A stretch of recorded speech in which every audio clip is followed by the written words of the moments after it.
Hello there, and welcome to the Sleepless Scientist, a quiet place in the cosmos where your thoughts can unwind and knowledge becomes a soft lullaby for the night.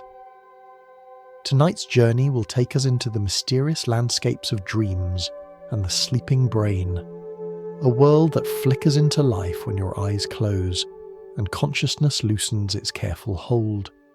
But before you settle in and get cozy, I'd love if you could take a moment to like this video and subscribe, only if you truly find these quiet explorations enjoyable. And when you're ready, leave a comment to let me know where in the world you're listening from and what time it is for you right now. It's always such a joy to see all the places we gather from, each in our own little slice of time. Now, feel free to dim the lights, maybe turn on a fan for a soft background hum, and let's gently begin our journey into the sleeping mind together. And if your thoughts begin to drift, that's perfectly fine. Let them wander. We'll still be here, quietly unfolding the story. There's a peculiar stillness that arrives just before sleep, a hush that feels both inside and outside you. Your body begins to slow, breathing deepens, muscles loosen, and somewhere in the back of your mind the day begins to blur. Thoughts stop lining up in neat sentences. They start melting into fragments, images and feelings. This, right here, is the first borderland, the thin shoreline between waking and dreaming. Scientists call it the hypnagogic state, but you might know it as that fuzzy, floaty moment when a random face or sound appears for no reason at all. A dog you saw this morning, a melody that loops once and fades, a word that doesn't quite make sense. It's the mind rehearsing how to let go. If you were to look at a sleeping brain under gentle observation, through sensors that read its soft electrical murmurs, you'd see something beautiful. The waves of activity start to slow and stretch out, as if the brain itself is breathing deeper.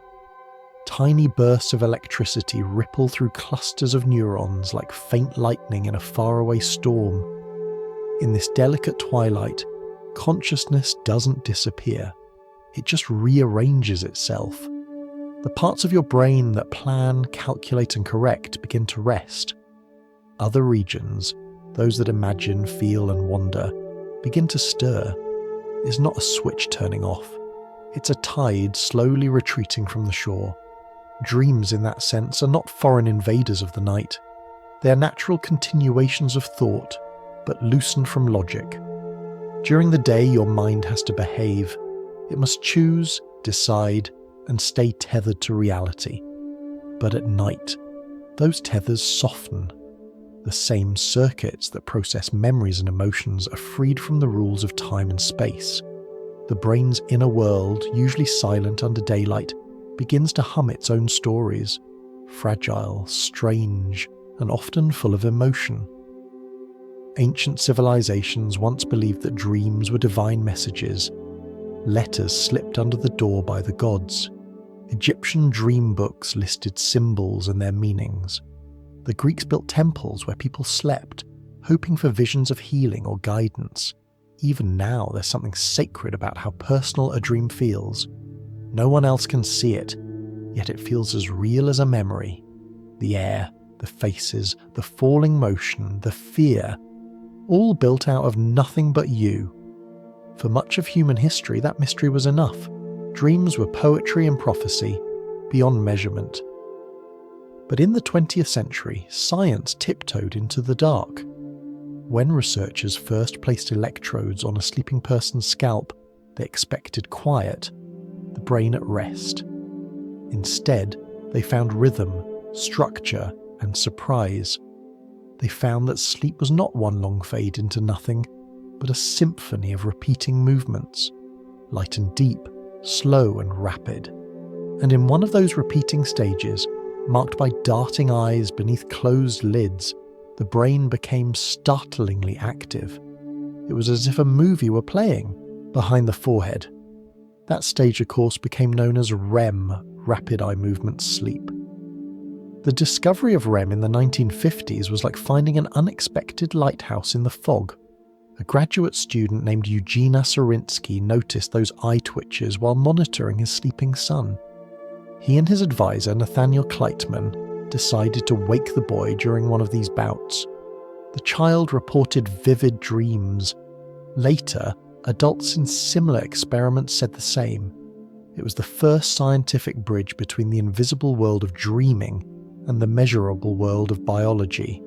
A hidden continent had just been mapped. From there, the study of dreams slowly transformed from philosophy into physiology. Researchers learned that we drift through cycles of about 90 minutes, descending into deep rest and rising again toward REM, again and again through the night. Early in sleep, we spend more time in slow, restorative phases. Later, near morning, REM stretches longer, giving us richer dreams just before we wake.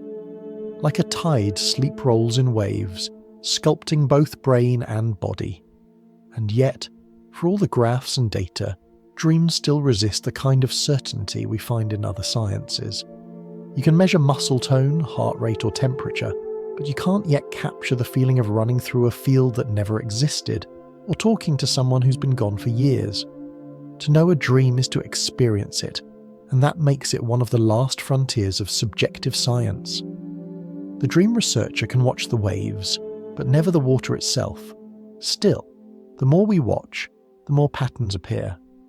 Memory traces replay during sleep, as if your mind is filing away the day's experiences. Emotional centers pulse and settle, working through the residue of stress or joy. Even the cells that clean your brain's waste seem to wake up as you fall asleep, rinsing away the chemical dust of thinking. It's as though every night while you dream, your body tidies up the machinery of being alive. In that light, dreams aren't random. They're maintenance, biological, emotional, and perhaps spiritual. A nightly act of integration, performed quietly while you lie still. Science may not yet decode their full meaning, but it's learning to recognize their necessity. To dream is to be human. To dream is to heal. As we drift further into the story, we'll step inside this nightly architecture, the stages and rhythms that guide every dreamer every night. For now, you can imagine the gentle pulse of your own heartbeat syncing with the waves of your sleeping mind, carrying you deeper into the slow and shimmering dark. If we follow the thread a little further, we find that humanity has always lived with dreams, not just as private experiences, but as clues, warnings, or messages from the beyond. Before science ever had words like neurons or REM sleep, people watched the strange theatre of their minds and wondered what kind of truth it was trying to tell them. The stories of dreaming stretch back as far as our ability to imagine, and perhaps even further. In ancient Egypt, dreams were thought of as letters sent by the gods. A priest might keep a book of dreams, filled with symbols and their meanings. If you dreamed of clear water, it meant cleansing and peace. If the water was muddy, something troubled your soul. To dream of a cat was lucky. To see a crocodile was a warning. These lists may seem quaint now, but in their way they were an early attempt at pattern recognition, a way of linking inner images to the outer world. In Mesopotamia, people would sleep inside temple courtyards, hoping the gods would whisper healing instructions through dreams. The Greeks later called this incubation, a ritual rest under the protection of Asclepius, the god of medicine. The sick would lie on animal skins and wait, hoping the god would visit them in sleep and tell them what to do. When they awoke, priests interpreted the dream's meaning. It was, in essence, the first recorded form of dream therapy. Even the philosophers couldn't resist the mystery.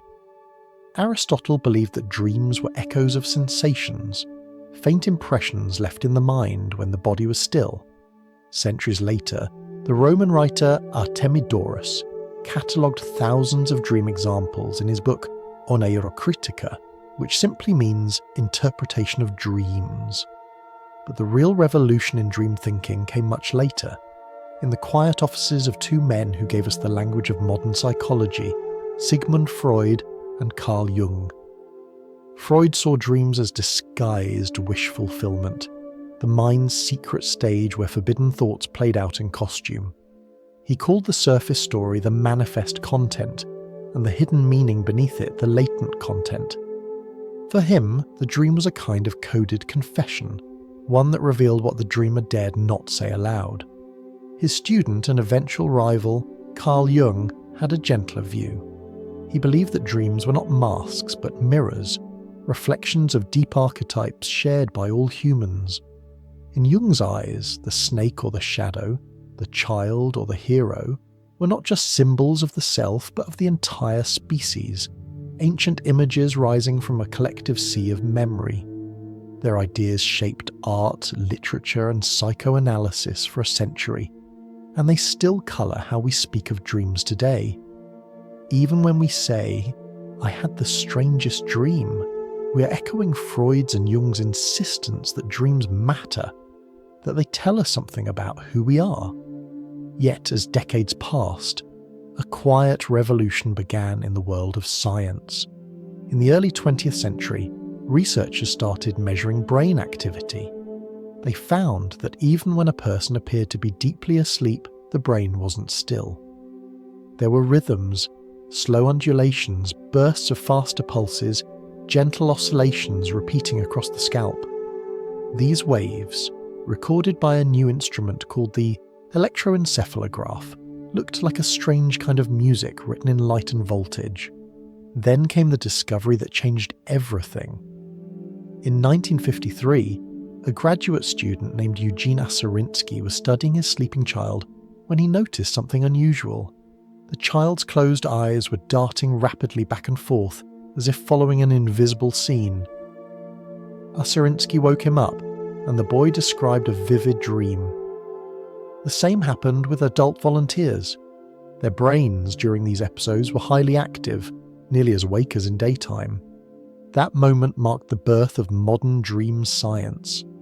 For the first time, the border between night and science began to fade. Researchers could now see indirectly when a person was dreaming. They named this period rapid eye movement sleep, or simply REM, a soft acronym that became a portal into the subconscious. When you dream, your body lies still because your brain sends a gentle command down the spinal cord that quiets the muscles. It's a safety switch, ensuring that the stories playing in your mind don't spill into real motion.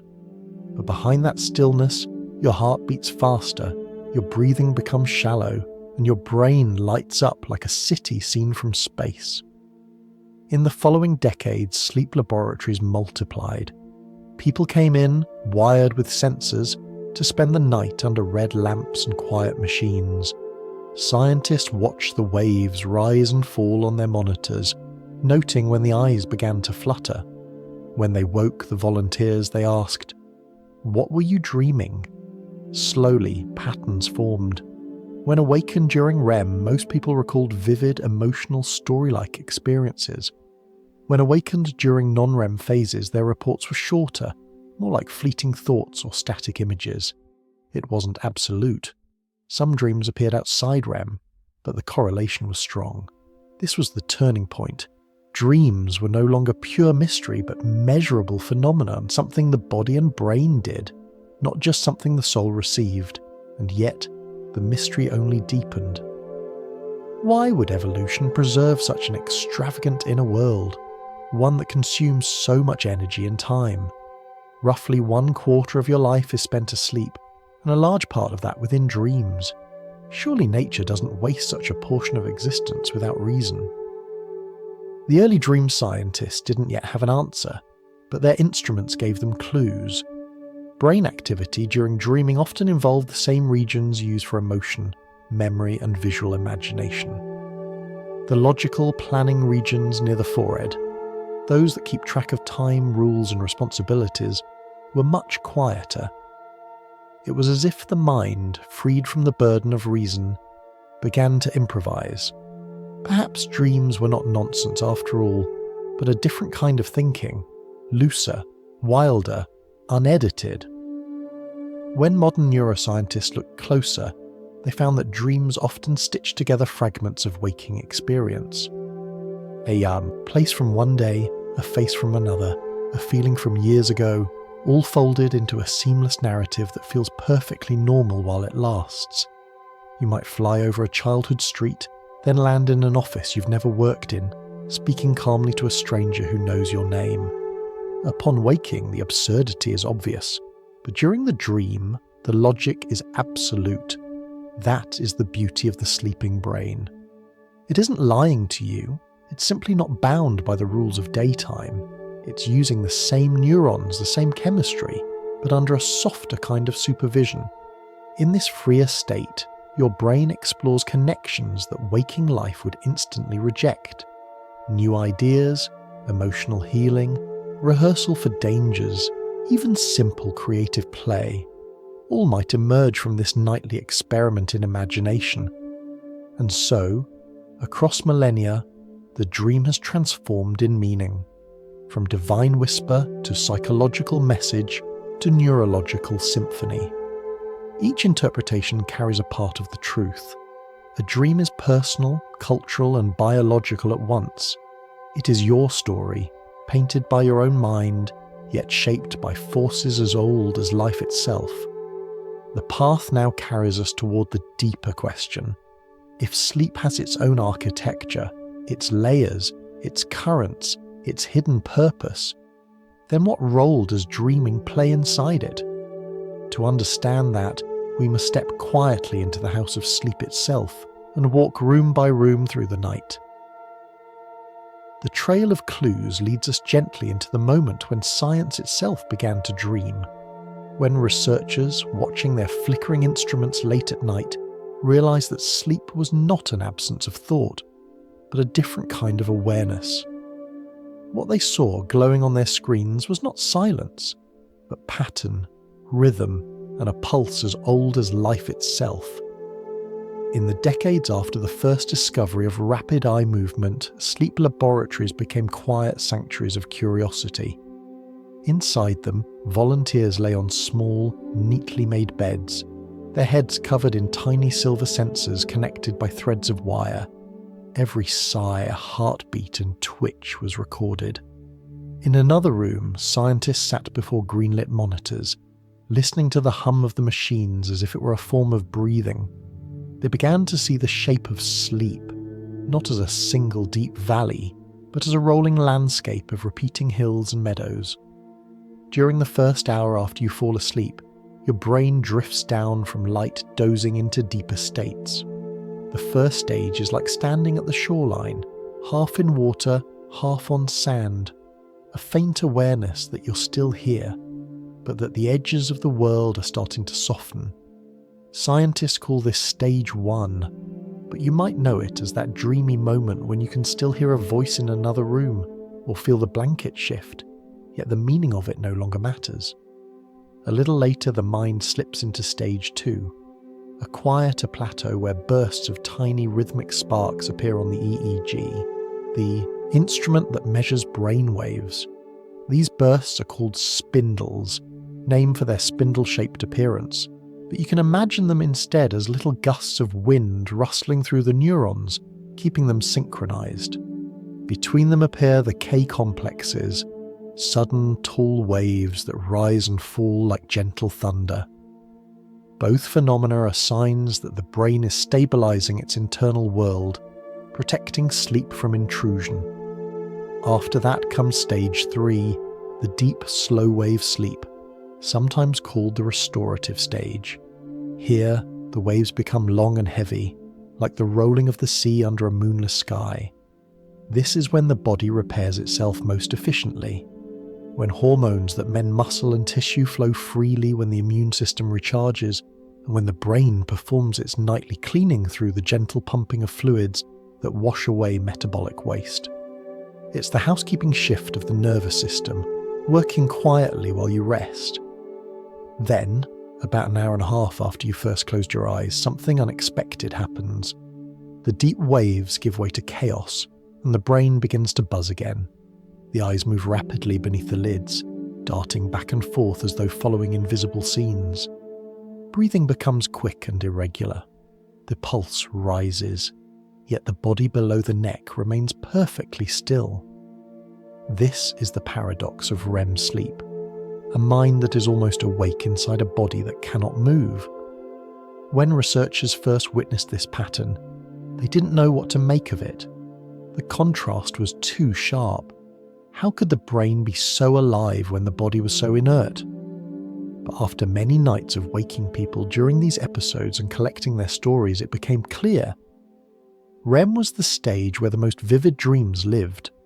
The very same electrical storms that puzzled scientists were the machinery of imagination at work. And so the architecture of sleep began to take shape.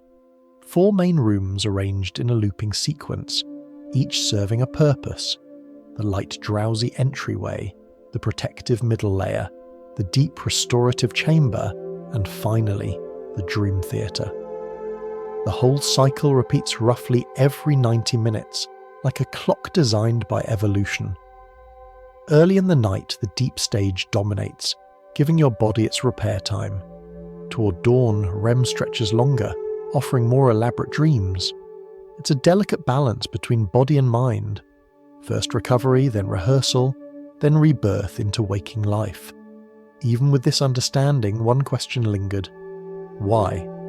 Why did nature build such a complex pattern, instead of a single uniform rest? One possible answer lies in energy management. Your brain consumes enormous power while you're awake, about 1/5 of all your body's fuel, and sleep may help recalibrate its circuits, restoring efficiency. Another answer involves memory. Experiments on animals show that patterns of neural firing during learning reappear during sleep, as if the brain replays experiences to strengthen them. In rats, for example, the same cells that activate when running a maze fire again during rest, in the same sequence but faster, like a silent rehearsal. In humans, similar replay patterns are seen in brain scans, linked to consolidation of skills and knowledge. But beyond memory and energy, there's the question of emotion. When you dream, your brain's emotional centers, especially the amygdala, stay active, while the stress chemicals that fuel fear are dialed down. This creates a safe arena to revisit difficult feelings without being overwhelmed. It's why a nightmare can be terrifying, but when you wake, you're unharmed. Some researchers believe this nightly rehearsal helps us regulate emotions, a kind of gentle exposure therapy built into our biology. Of course, science doesn't yet have a full map. Sleep is too intricate, too fluid to capture completely. But what's clear is that it's not idle. The brain during sleep is more like a workshop with its lights dimmed, quiet from the outside but alive within emotion. Neurons speak in slower, broader tones. Networks strengthen or release their bonds. Information is sifted, cleaned, and reshaped. By morning, you're not the same person you were when you closed your eyes. Something has been quietly rewritten. If you could watch your own mind from the outside, you might see it as a flickering city under the night sky. Lights dim in one district and bloom in another. Traffic ebbs and flows, detouring through strange alleys. The dreamscapes you inhabit are built from this dance of signals, your brain's way of processing the day's endless data. And like a city, it never truly sleeps. It just changes shift. When scientists realized that sleep was organized this way, structured, purposeful, beautifully rhythmic, they also realized that dreams were not accidents but participants in that structure. Dreams are not interruptions of sleep. They're a stage of sleep itself, an integral layer in the architecture of rest. They are the conversations your neurons have when you're not listening. Our quiet exploration now turns to that architecture in detail, to the rooms of night through which every human being passes, every single evening, often without remembering the journey. As we step softly across that threshold, we'll explore how each stage contributes to the balance of the mind, and why the gentle choreography of the sleeping brain may be one of nature's most perfect designs. From here, the story opens into the house of sleep itself, a structure that every living human visits, yet almost no one remembers walking through. You could think of it as a house with 4 rooms, each with its own quiet purpose. You pass through these rooms many times a night, tracing the same circular route, though the scenery subtly changes with every round. The mind does this journey silently, carrying you along while your body lies still beneath the sheets. The first room is the threshold, the lightest step away from wakefulness. It's the moment when your body begins to relax and your thoughts loosen their grip. If someone whispered your name, you might still hear it, but you wouldn't quite care. Your muscles twitch now and then, that sudden falling sensation that startles you awake before sleep fully takes hold. This is your nervous system handing control over to the slower rhythms of rest. The brain waves, if you could see them on a softly glowing monitor, would start to slow, stretching out into gentler curves. Scientists call this the entry stage, but you might simply call it the doorway. The second room is deeper and more stable. Here your awareness fades further, but you're not yet dreaming in vivid images. It's a kind of holding chamber where the brain protects your rest from outside interruptions. Inside this stage, something remarkable happens. The electrical hum of the brain breaks into tiny bursts of rapid motion. These are called spindles, quick sparks of communication racing through the neural landscape. You can imagine them as brief flurries of conversation between different regions of the mind, checking in, aligning their clocks, ensuring that the inner world remains quiet enough for sleep to continue. Between these bursts, larger waves appear, sweeping slowly across the cortex like the shadow of a passing cloud. These waves act as sentinels, ready to silence sudden noises or light that might threaten to wake you. Together, these patterns keep you sealed in a cocoon of calm. Then, as you drift still deeper, you arrive in the third room, the true sanctuary of the night. The brain waves now grow enormous and slow, rising and falling in grand synchronized arcs. Breathing becomes steady, heart rate slows, blood pressure drops. Every system in the body seems to take a deep, collective sigh. This is where your cells repair themselves, where hormones that build tissue and strengthen immunity begin their steady work. Some scientists like to say that deep sleep is the body's version of meditation, a period of renewal that no conscious practice can imitate. Others have called it a biological cleaning shift. During this stage, fluids gently circulate through the brain's tiny channels, washing away waste that has accumulated through a day of thinking. It's a kind of nighttime spring cleaning for the mind, invisible yet essential. You might stay here for half an hour or more, until something subtle begins to change. The waves quicken, the brain starts to stir again, quietly at first, then all at once. Your eyes, closed though they are, begin to dart rapidly from side to side, following invisible movements that only you can see. Breathing grows irregular, the heart beats faster, and your temperature fluctuates slightly. Yet your muscles remain locked, safely still, as though you've been gently pinned beneath a blanket of peace. And in this strange paradox, an active brain inside a resting body, the fourth room opens. This is the chamber of dreams. Inside it, reality becomes soft clay. Time loosens its grip, gravity forgets its duties, and emotion becomes a painter with too many colours. The mind begins to create stories, not random, but free, built from fragments of memory and imagination. During this stage, the areas of your brain that control sight and feeling are alive with energy, while those responsible for logic and restraint go dim. It's as though the night hands your inner artist a blank canvas and says, "Play." The result can be surreal, beautiful, terrifying, or hilarious. A kaleidoscope spun by biology. Every full journey through these 4 rooms takes roughly an hour and a half, a rhythm that repeats 4 to 6 times through the night.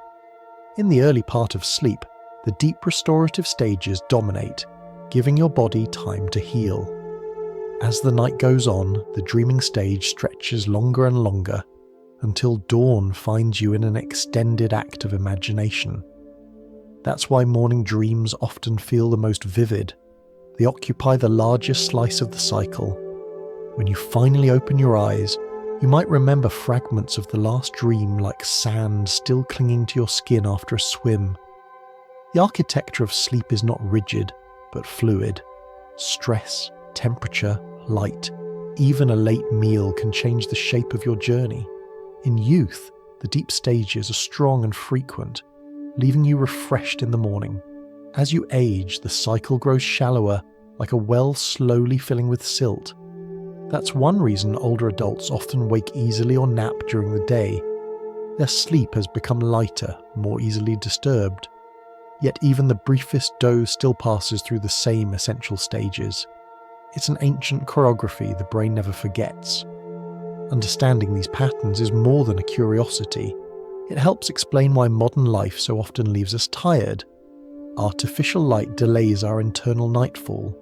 Screens trick the eyes into believing it's still day, postponing the release of melatonin, the gentle chemical that cues the brain to rest. The cycle begins later, runs shorter, and breaks more easily. When that happens, we may still sleep enough hours, but the balance between the rooms is disrupted. Less deep rest, fewer dreams, and a sense that we've slept without actually being restored. And yet, when conditions are right, a cool room, a quiet space, a calm mind, the architecture unfolds perfectly on its own. No effort is needed. Your body knows the way. Every creature that sleeps carries this same blueprint, inherited from the first living cells that needed a rhythm between activity and repair.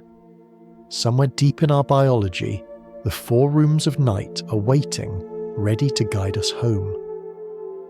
As we drift further into the story, we'll begin to explore what moves through those rooms, the subtle waves and pulses that keep the sleeping mind alive, the secret, language of its rhythms and how they protect, cleanse and renew us until morning light returns. Our quiet exploration now turns to what moves within those rooms, the gentle currents and waves that drift through the sleeping mind. You can think of them as the tides of the brain. While the body rests, these invisible waves roll beneath the surface, guiding every breath, every heartbeat, every flicker of a dream. They are the secret rhythm that stitches the night together. If you could listen to your brain while you sleep, not with the sharp clarity of a machine, but with the patience of the sea, you'd hear something like the slow, rolling hush of water against the shore. The patterns of these waves shift as you travel through each stage of sleep. In the lighter rooms, they flutter softly, like leaves stirred by evening wind. In deep sleep, they stretch wide and heavy, sweeping across the brain in great synchronized arcs. They rise and fall about once per second, a pace far slower than the restless chatter of waking thought. Each one is a signal of restoration, a pulse of renewal. Scientists call these large, unhurried ripples slow waves, and though the phrase sounds plain, the phenomenon itself is exquisite. These waves aren't just electricity, they are coordinated symphonies of millions of nerve cells briefly resting together, then firing again in unison. Imagine a stadium filled with tiny lights, all flicking off at once, then returning, over and over in calm unison. This synchronized rhythm seems to help the brain tidy up after a long day of learning and reacting. Connections between neurons that were overworked during waking hours are quietly trimmed back, making room for the next day's discoveries. You could picture it as a gardener pruning a dense hedge, not destroying the growth, only shaping it so that light can reach everything equally again. Interwoven with these deep rhythms are smaller bursts known as spindles. Instead of rolling slowly, spindles are like gentle sparkles, sudden moments when the brain briefly hums with faster chatter before settling again into quiet. They usually appear in the lighter middle stages of sleep, especially during that second room where consciousness fades but isn't fully gone.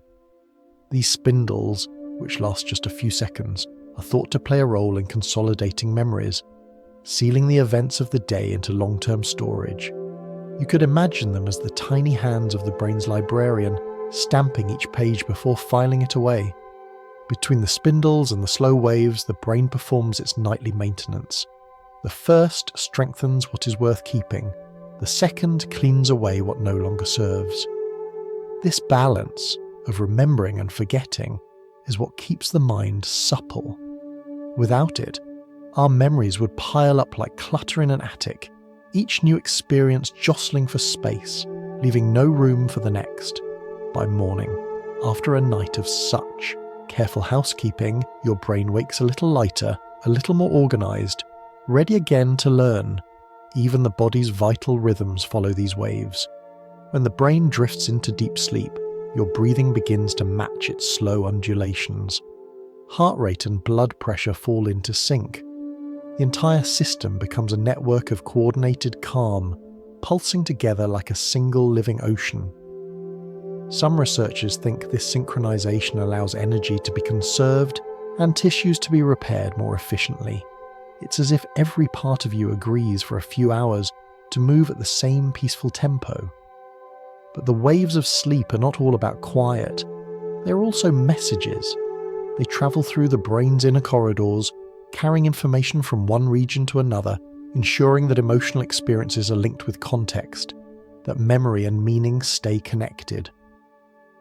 The hippocampus, the curved structure deep in the brain that acts as your internal librarian, often sends rhythmic pulses toward the neocortex, the wide outer layer where knowledge and understanding live.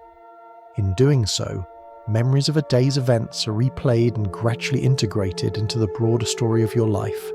It's a process you never feel happening, but you sense its result in the calm certainty that what you learned yesterday will still be there tomorrow.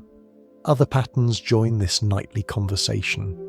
During some phases of sleep, short ripples burst from the hippocampus like tiny sparks, each one echoing a fragment of experience. In the visual areas, the same gentle flickers appear as if replaying images. A street corner, a friend's face, a phrase you read. All of these combine to form the texture of dreams, woven from signals that bounce between memory and imagination. It's easy to think of dreaming as nonsense, but when you look closer, you see that the nonsense has structure. It's a playground where information is tested, sorted, and sometimes transformed into insight. The beautiful paradox is that these waves, though invisible, shape every aspect of who you are.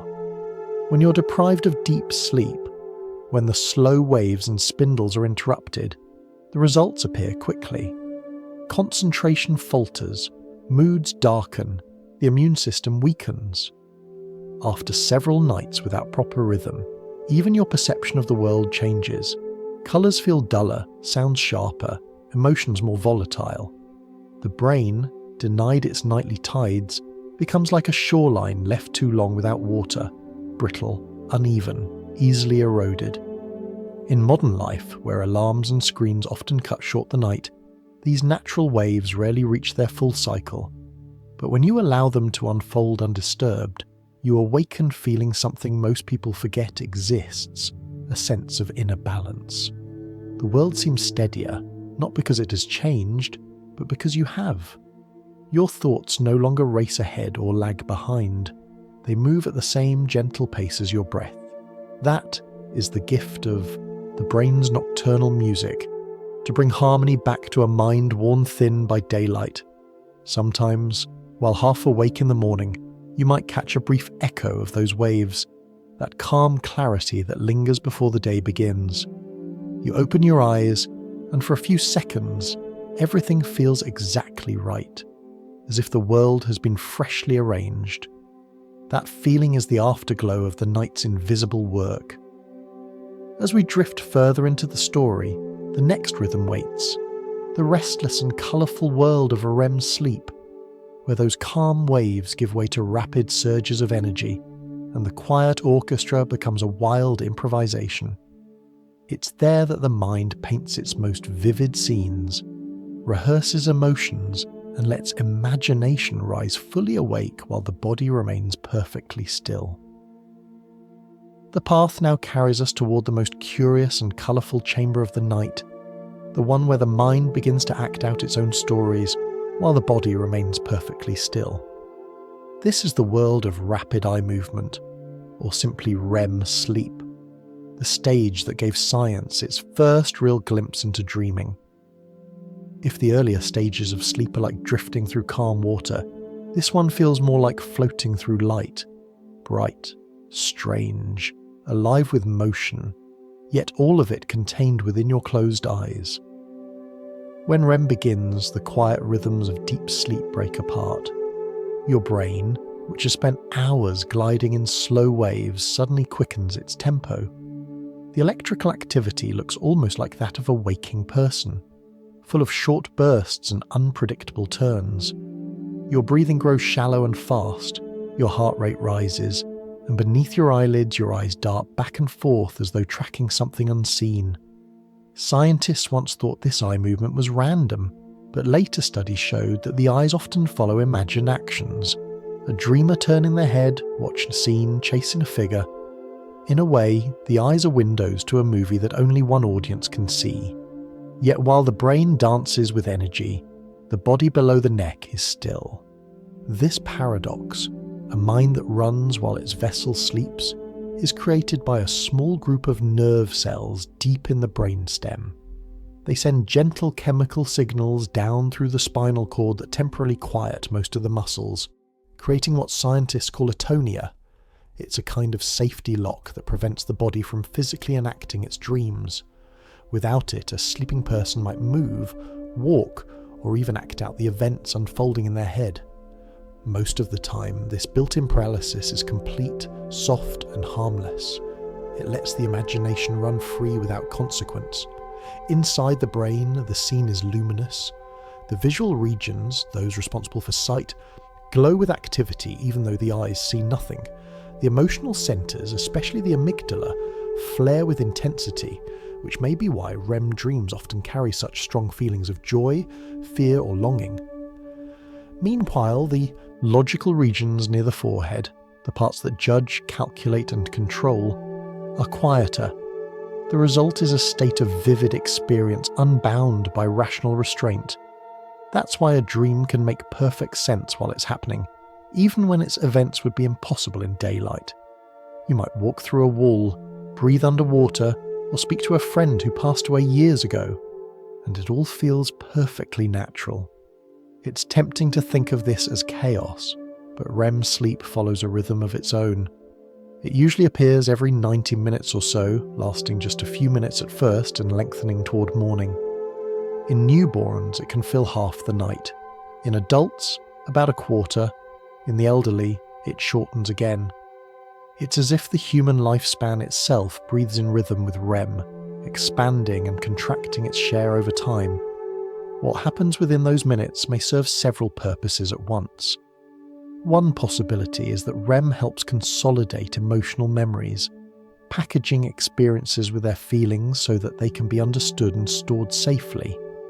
Another is that it acts as a kind of rehearsal, simulating social interactions, fears or desires in a risk-free environment.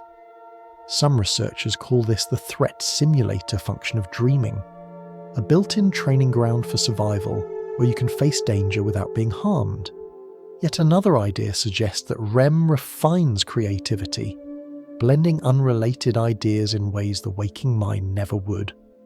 The surreal logic of dreams might be the brain's way of exploring alternative solutions.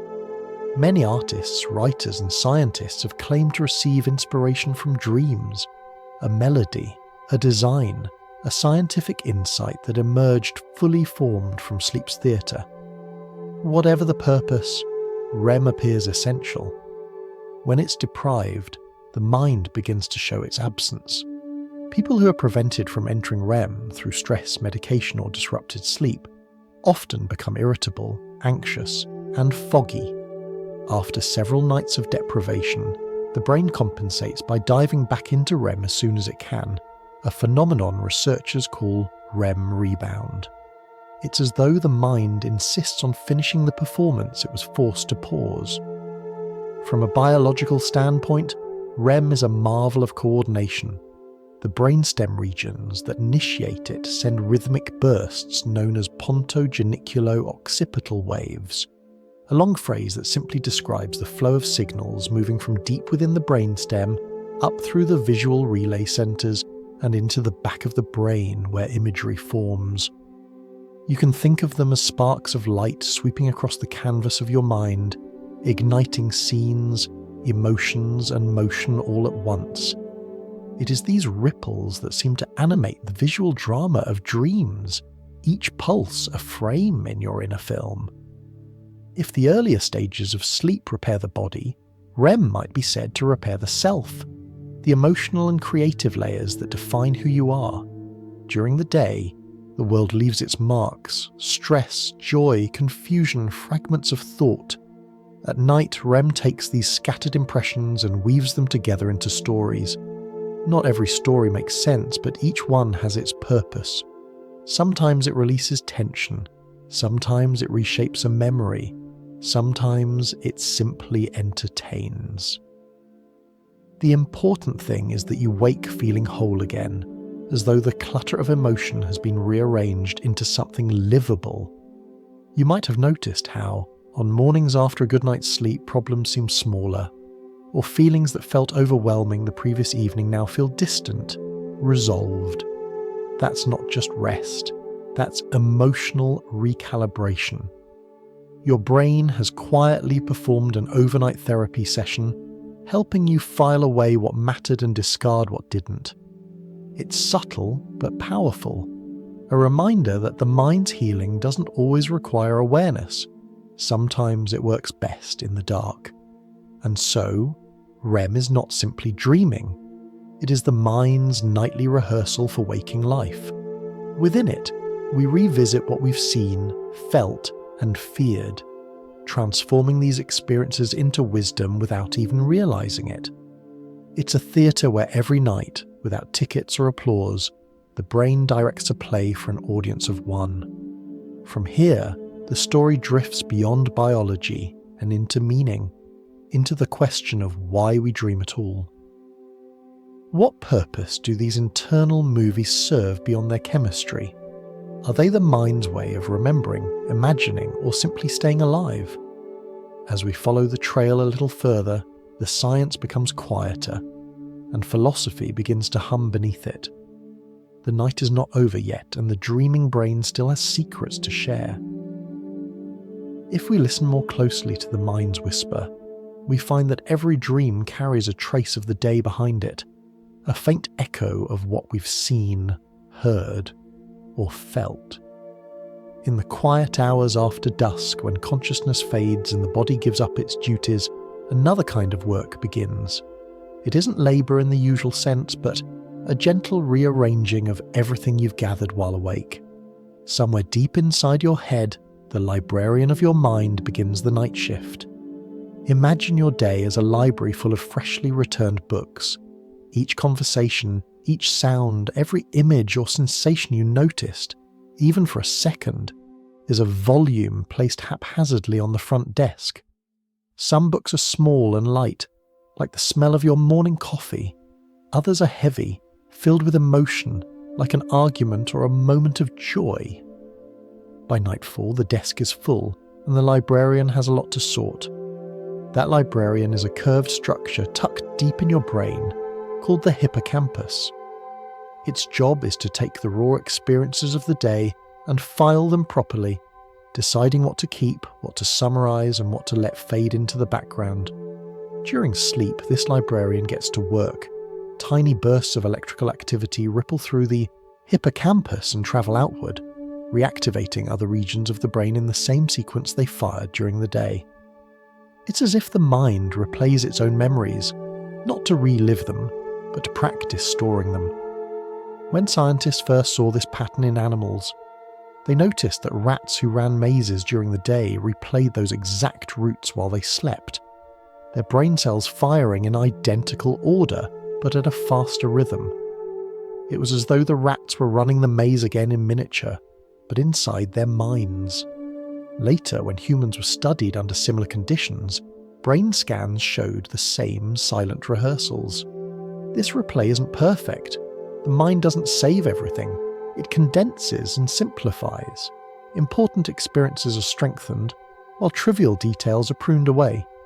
You might not remember the shirt someone wore at lunch, but you'll recall the feeling of the conversation. The process is less like copying files and more like rewriting a story so it fits more neatly on the page. In doing so, the brain turns raw experience into memory and memory into knowledge. Dreams are part of that process. They may appear random, but within their strange narratives, your brain is combining and compressing fragments of experience, linking one thing to another in new ways. Sometimes this linking creates surreal scenes, your childhood home mixed with your current workplace, or a friend's face on a stranger's body. But that collage isn't nonsense, it's the mind's way of finding patterns. While you sleep, your neural networks whisper to each other, comparing notes on what matters most. You might notice this blending in the half-awake moments before dawn, when you're still half in a dream. Perhaps you're walking down a street that looks like 3 different cities at once. Perhaps you're replaying a song you heard the night before, but the melody drifts somewhere else. It's your brain testing connections, letting memory and imagination overlap. For students, it's the reason studying before bed can improve recall. The information gets folded into the night's quiet rehearsal. For everyone, it's a nightly act of editing, turning the noise of the day into the story of a life. The slow waves that fill deep sleep act as the rhythm section of this rehearsal. They create a steady beat that allows communication between the hippocampus and the cortex, between memory's librarian and the shelves where your long-term knowledge lives. Each slow wave is like a soft drum beat signaling, now is the time to file. When a burst of activity rises from the hippocampus, it rides this wave, helping to cement a memory in place. Meanwhile, spindles, those quick flickers of faster activity we met earlier, act as the handshakes between regions, confirming the transfer. When the waves and spindles align, the filing is successful.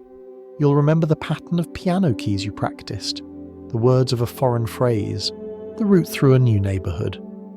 If you've ever learned something difficult, a musical piece, a dance step, even a speech, and found it suddenly easier after a night's rest, you felt this process in action. The improvement doesn't come from practice during the night. It comes from the brain's quiet work of organising. In sleep, the unnecessary noise is cleared away, leaving only the pattern behind. The next day, your body and mind recall it more smoothly, as though they were never uncertain. It's tempting to see this as mechanical, but it's not just data transfer. Memories aren't stored as numbers. They live as relationships. Which things connect to which? What feelings accompany them? What meanings they hold? Dreams may be where those relationships are tested. When you dream, your brain isn't simply replaying events, it's remixing them, asking, what if these belong together? What if this fear met that comfort? What if this idea merged with that memory? Out of these experiments come new associations and sometimes new insights. The dream becomes a laboratory of intuition. Even emotional memories undergo this editing. Painful events are replayed in softer form, as though the mind is sanding down their rough edges. That's why, after dreaming about something distressing, you might wake feeling lighter, not worse. The experience has been revisited safely, reshaped until it fits more gently into the whole. In this way, dreams protect memory from becoming too heavy. The process is subtle. You never sense the librarian at work, nor hear the faint footsteps in the halls of memory. But by morning, the clutter of thought has been tidied, the useful books placed neatly on their shelves, and the mind feels clear again. Every night, without supervision, your brain becomes both archivist and storyteller, restoring order to the chaos of experience. It's an elegant system, one so reliable that we rarely notice it. The fact that you can wake up knowing who you are, where you live, and what matters to you is proof that the night did its job. The pages of your life have been bound together again, one dream at a time, and as the librarian finally turns off the light, another part of the mind begins its shift, not to store, but to heal. Emotion now takes the stage, and the brain turns from memory to feeling. our journey continues into the deeper purpose of dreams, where the heart finds its own quiet therapy beneath the waves of sleep. As we drift further into the story, we find that memory is not the only visitor to the dream's quiet workshop. Emotion too arrives late in the night, carrying the leftover weight of the day. It enters quietly, sits down beside memory's librarian, and begins its own work, not sorting facts or lessons, but feelings. If you think of sleep as the mind's housekeeping, this is the part where the heart is gently washed clean. During the rapid eye movement phase of sleep, that lively flickering theatre where most vivid dreams take place, something fascinating happens to the chemistry of the brain. The regions that colour our feelings, particularly the small almond-shaped structure deep inside called the amygdala, glow with activity. But at the same time, the chemical signals that normally drive our stress response, the sharp bursts of adrenaline and noradrenaline that fuel anxiety and fear, are turned down to almost silence. In waking life, those chemicals prepare us to fight or flee. In sleep, their absence creates a rare emotional stillness. The stage is set for reflection without panic. It's as though the brain recreates its most charged experiences, but in a safer theatre, one where you can watch them play out without being consumed by them.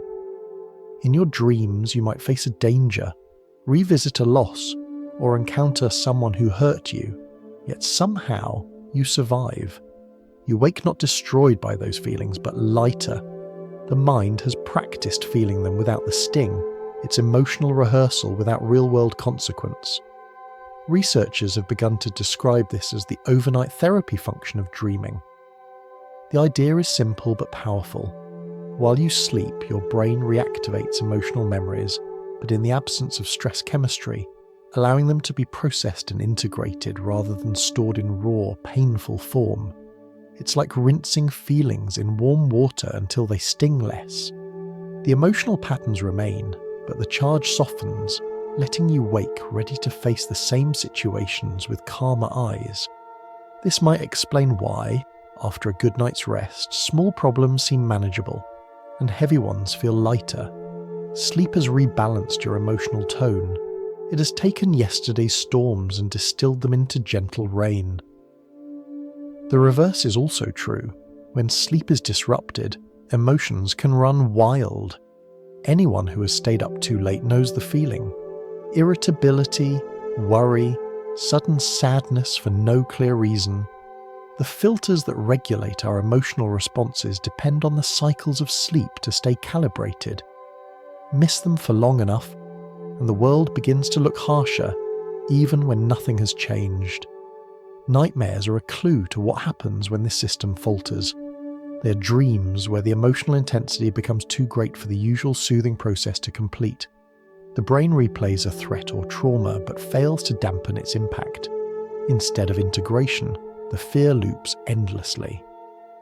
This is especially evident in post-traumatic stress disorder, where the same terrifying dreams repeat again and again. In such cases, the dream's healing function is interrupted. The story never finishes, and the body wakes in alarm before resolution can occur. Therapists have found ways to help complete that unfinished cycle. One approach, called imagery rehearsal, involves rewriting the nightmare while awake, imagining a new ending, practicing it, and allowing that version to replay during sleep. Over time, the dream changes, the fear loosens, and the person's sleep deepens again. It's proof that even the most distressing dreams carry a built-in desire to heal. They just sometimes need help finding their way. Even when dreams are strange rather than frightening, they often reflect this emotional balancing act. You might dream of running from something undefined, of losing your voice, of trying to reach someone but never quite getting there. These themes are not predictions, but translations, emotional states turned into stories. The brain uses the language of imagery because feelings themselves have no words. The chasing dream might reflect stress you haven't acknowledged. The falling dream might echo a loss of control, but these are not warnings, they are releases. your mind is letting the tension flow out through metaphor. On a biological level, this process may help preserve mental health. Studies show that people who experience more consistent REM sleep tend to handle stress better, recover faster from grief, and regulate mood more effectively. Those with disrupted REM, whether from anxiety, medication, or irregular schedules, often struggle with emotional regulation. Their minds simply haven't had time to perform their nightly reset. It's like skipping the cleaning cycle on a machine that runs day after day. Eventually, residue builds up. Yet, it's important to remember that dreams are not moral lessons. They don't judge or command. They observe. They transform what's heavy into something that can be carried. Sometimes that means giving fear a familiar face, so it can be recognized and soothed. Sometimes it means blending joy and sorrow in a single surreal moment, like laughing in a dream while standing in the rain. In that sense, dreams are emotional alchemy, turning raw feeling into meaning. There's also a gentle creativity in this emotional work. While the brain revisits the day's experiences, it sometimes stumbles upon unexpected solutions. A conversation replayed in a dream might reveal what you truly wish you'd said. A persistent worry might reshape into a clear decision. The dreaming mind doesn't reason in straight lines. It wanders through associations, finding insight where logic cannot. Many great artists and thinkers have drawn inspiration from this wandering, from Paul McCartney hearing the melody of Yesterday in a dream, to scientists awakening with sudden answers to problems that had baffled them the day before. In both art and emotion, the night clears space for discovery. By the time morning comes, the emotional cleanse is complete. The heart has been rinsed and dried. The mind's pulse has steadied.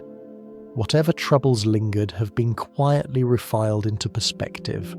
You wake not only rested, but renewed, ready to face the light again.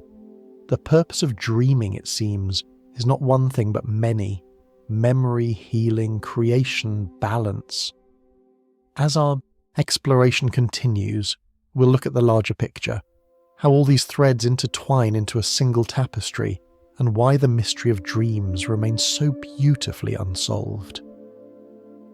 The trail of clues leads us gently to a question that has lingered for centuries, one that even science whispers more than it answers. Why do we dream at all? We know what happens inside the sleeping brain, the waves, the replay, the flicker of emotion, but not why nature built this nightly theatre in the first place. For all our measurements, the purpose of dreaming remains a soft enigma. Yet, through decades of study, patterns have begun to appear, hints of design woven through the mystery. One of the oldest ideas comes from evolution itself. It suggests that dreaming began as a rehearsal, a safe simulation for life's dangers. When our ancestors slept in caves or trees, the world outside was full of threat: predators, storms, hunger, other humans. Those who could rehearse danger without waking to it might have gained a quiet advantage. In this view, dreams are like the brain's practice field, running imagined scenarios to prepare the body and mind for the real thing. A researcher once called it the threat simulation theory, but you don't need the title to feel the truth of it.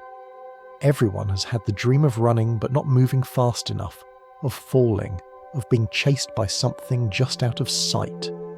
In those moments, the body rehearses flight and fear, then releases them safe in the dark, its ancient training disguised as chaos. Another theory focuses not on danger, but on order. It says the dream exists to clean up the cluttered mind, to sort through the noise of a long day and decide what stays and what goes. Every waking hour floods your neurons with activity, strengthening countless connections between them. By night, the brain needs to balance that growth, trimming the weaker connections to make room for the stronger ones. Imagine a tree at the end of summer, heavy with tangled branches. During sleep, the mind gently prunes it, keeping the healthiest limbs and letting the others fall away. This nightly maintenance helps preserve energy and clarity. When you wake, your thoughts move easily again, no longer snagged on too many details. Scientists sometimes call this the synaptic homeostasis process, but we might simply call it the art of trimming back so new ideas can grow.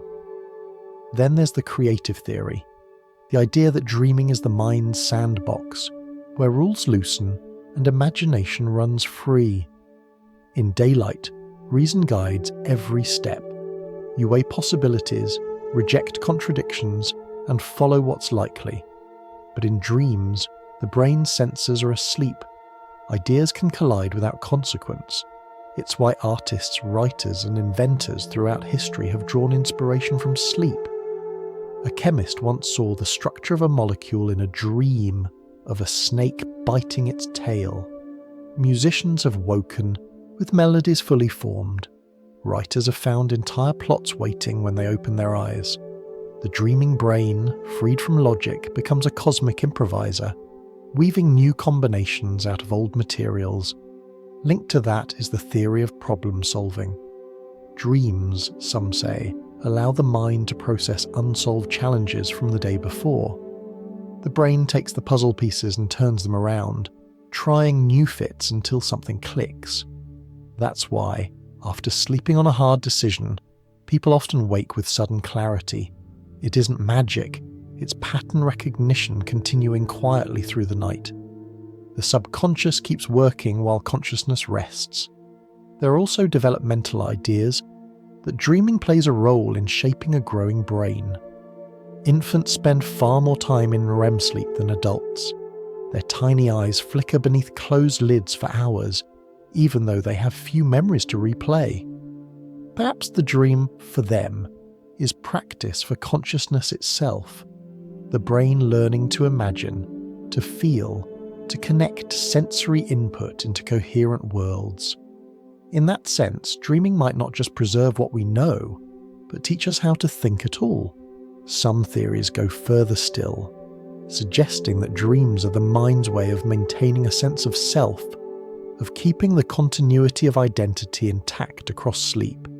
When you drift into unconsciousness, the boundaries between you and the world blur. The dream might serve as a bridge, a gentle reminder of narrative, of being someone in a story, even when the story makes no sense. That continuity may be what allows you to wake as the same person who fell asleep.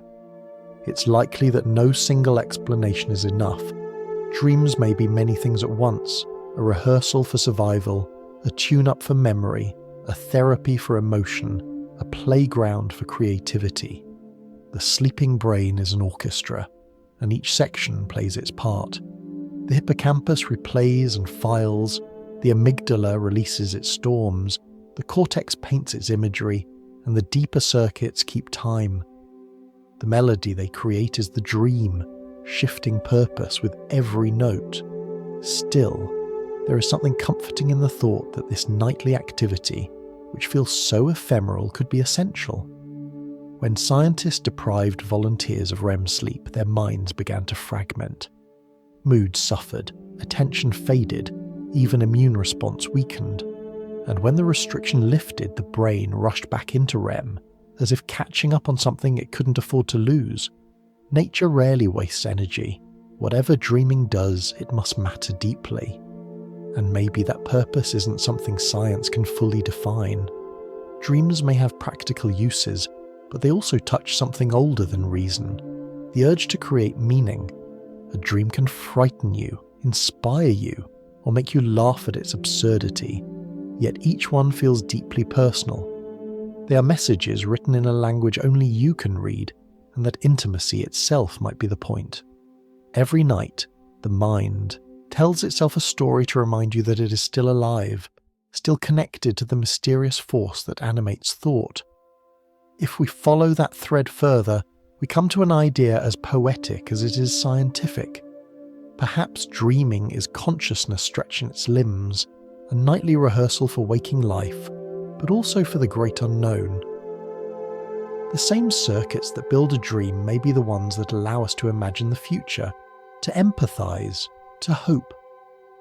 When the world outside falls silent, the mind practices its deepest art, the art of making meaning from nothing. By morning, those meanings dissolve, leaving only fragments. Yet something in us has shifted. The day begins with the faint calm that follows a secret conversation. Dreams are the mind's way of talking to itself, in a language of symbols and sensations rather than words. Whether their goal is survival, learning, or self-discovery, they remain the most beautiful paradox of nature, useless in appearance, yet indispensable in effect. As our quiet exploration continues, we'll drift from purpose to mechanism, from the why to the how. Now that we've wandered through the possibilities of meaning, it's time to look gently inside the machine itself, the living landscape of the brain that makes every dream possible, a network of light and silence that hums through the dark. From here, the story opens into the machinery itself. Not the cold metal of a device, but the warm, living network of the human brain, quietly glowing under the skull. Each night, as you drift into sleep, this vast constellation of neurons changes its rhythm, like a theatre dimming the lights before a performance.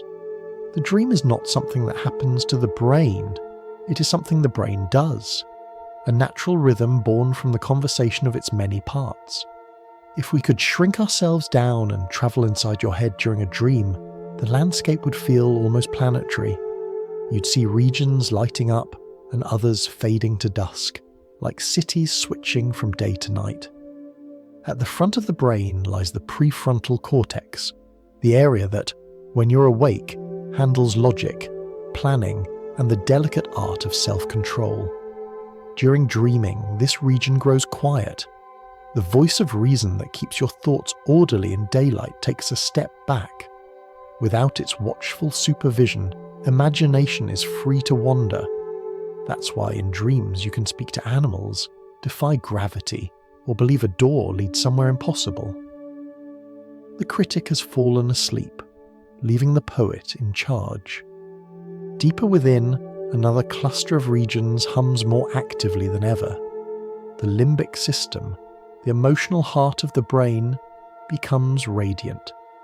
Its small but powerful structures, like the amygdala, pulse with intensity, colouring your dreamscapes with vivid feelings. That explains why dreams are so saturated with emotion, even when their stories make little sense.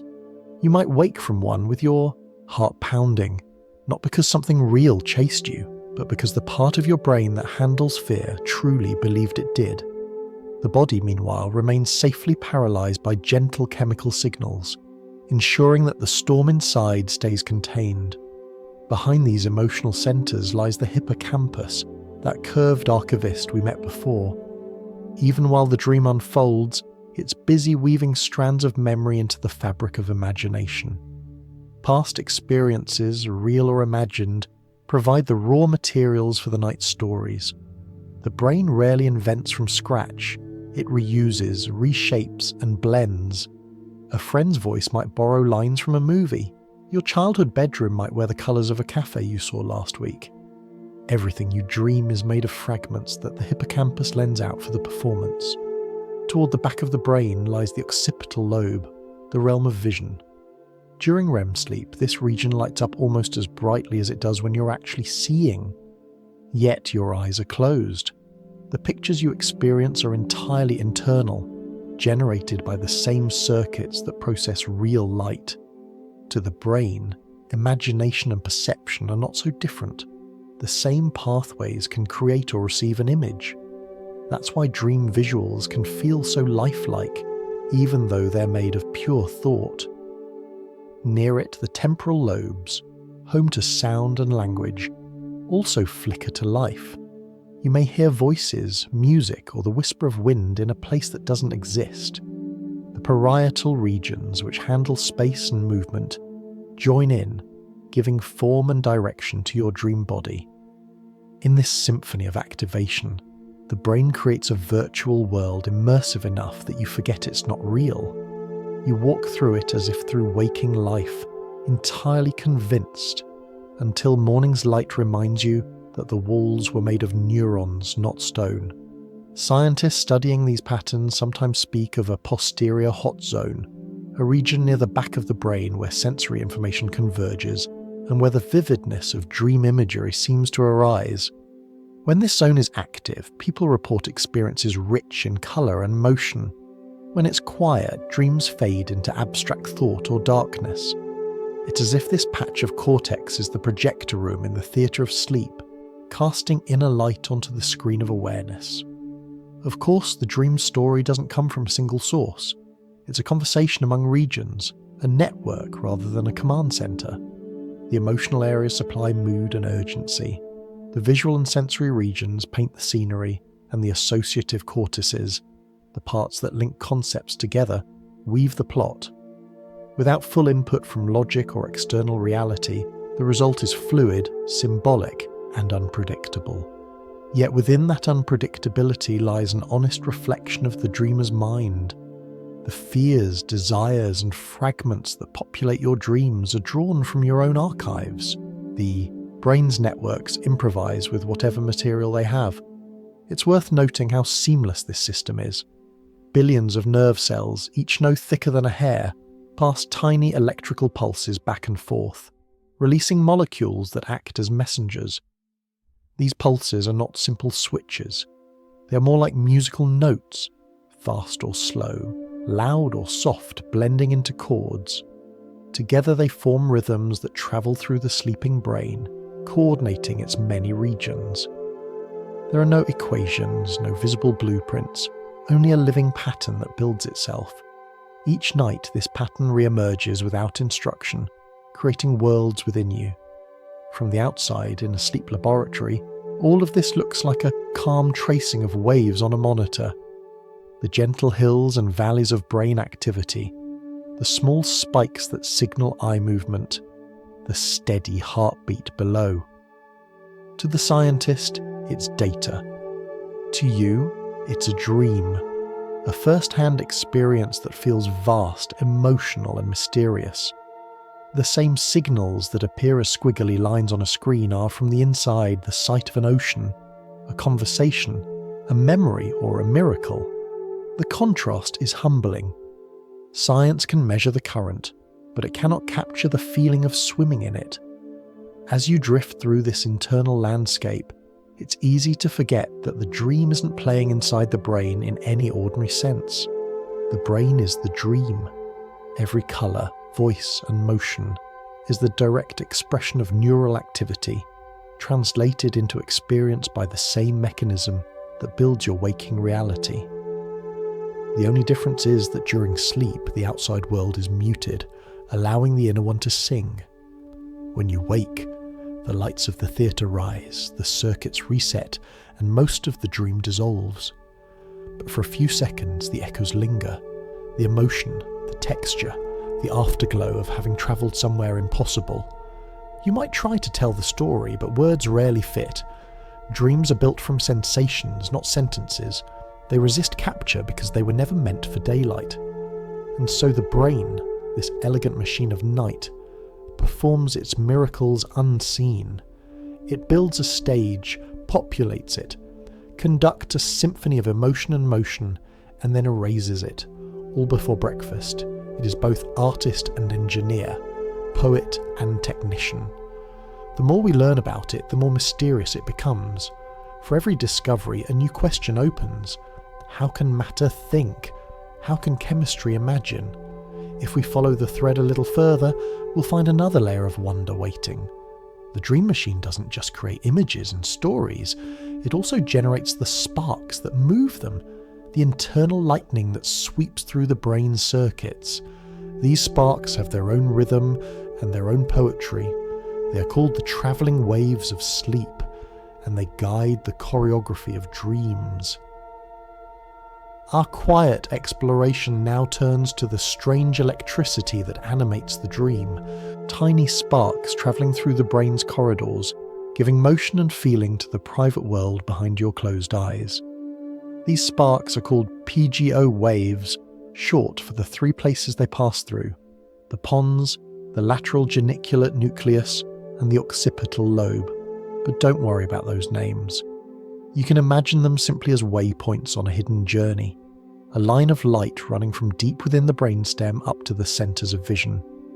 Each wave is like a breath of energy, rippling upward through the architecture of the mind, carrying the signal that says, "Begin the dream." It starts deep in the brainstem, near the top of the spinal cord, where the basic rhythms of life, breathing, heartbeat, alertness, are coordinated. Here, clusters of neurons fire in gentle bursts during REM sleep, sending signals upward like sparks from a quiet campfire. These pulses travel first to the visual relay centers, then to the back of the brain where images form. Each wave acts as a faint brushstroke, painting the scene that will soon fill your sleeping awareness. When scientists recorded these waves, they found they occurred in clusters, sometimes dozens at a time, just before the rapid eye movements that mark the vivid phase of dreaming. To the sleeping mind, these pulses feel like motion. They trigger small muscle twitches around the eyes and face, the only parts of the body not fully paralyzed during REM. If you've ever watched a dog sleeping and seen its paws move as if running, or its eyes flutter beneath the lids, you've witnessed something like this. The outward trace of PGO waves travelling through the brain's circuits of sight and action. Inside a human brain, they're what make the movie come alive. Every image, every movement, every surge of colour in a dream begins with these gentle bursts of energy, cascading through networks of neurons like waves rolling to shore. What makes them extraordinary is that they appear even when no external light, sound or touch reaches the brain. The world is quiet, yet the visual centres flicker as if they're wide awake. In a sense, the brain is generating its own light, an inward sunrise. These self-made flashes are one reason why dream imagery feels so spontaneous. The mind isn't receiving input from the outside world, so it creates its own rhythm of stimulation from within. Each pulse might correspond to a change in scene, a shift in attention, or the spark of a new idea. The dream doesn't unfold like a movie with a set script. It flickers frame by frame, guided by these internal waves.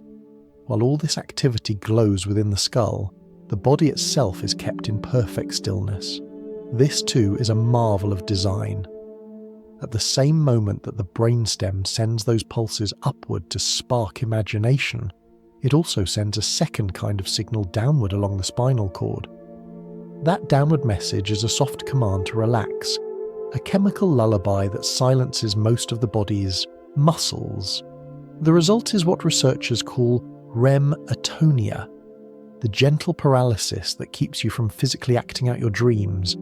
It's not the stiff, rigid paralysis of fear, but something far more peaceful, a release of control.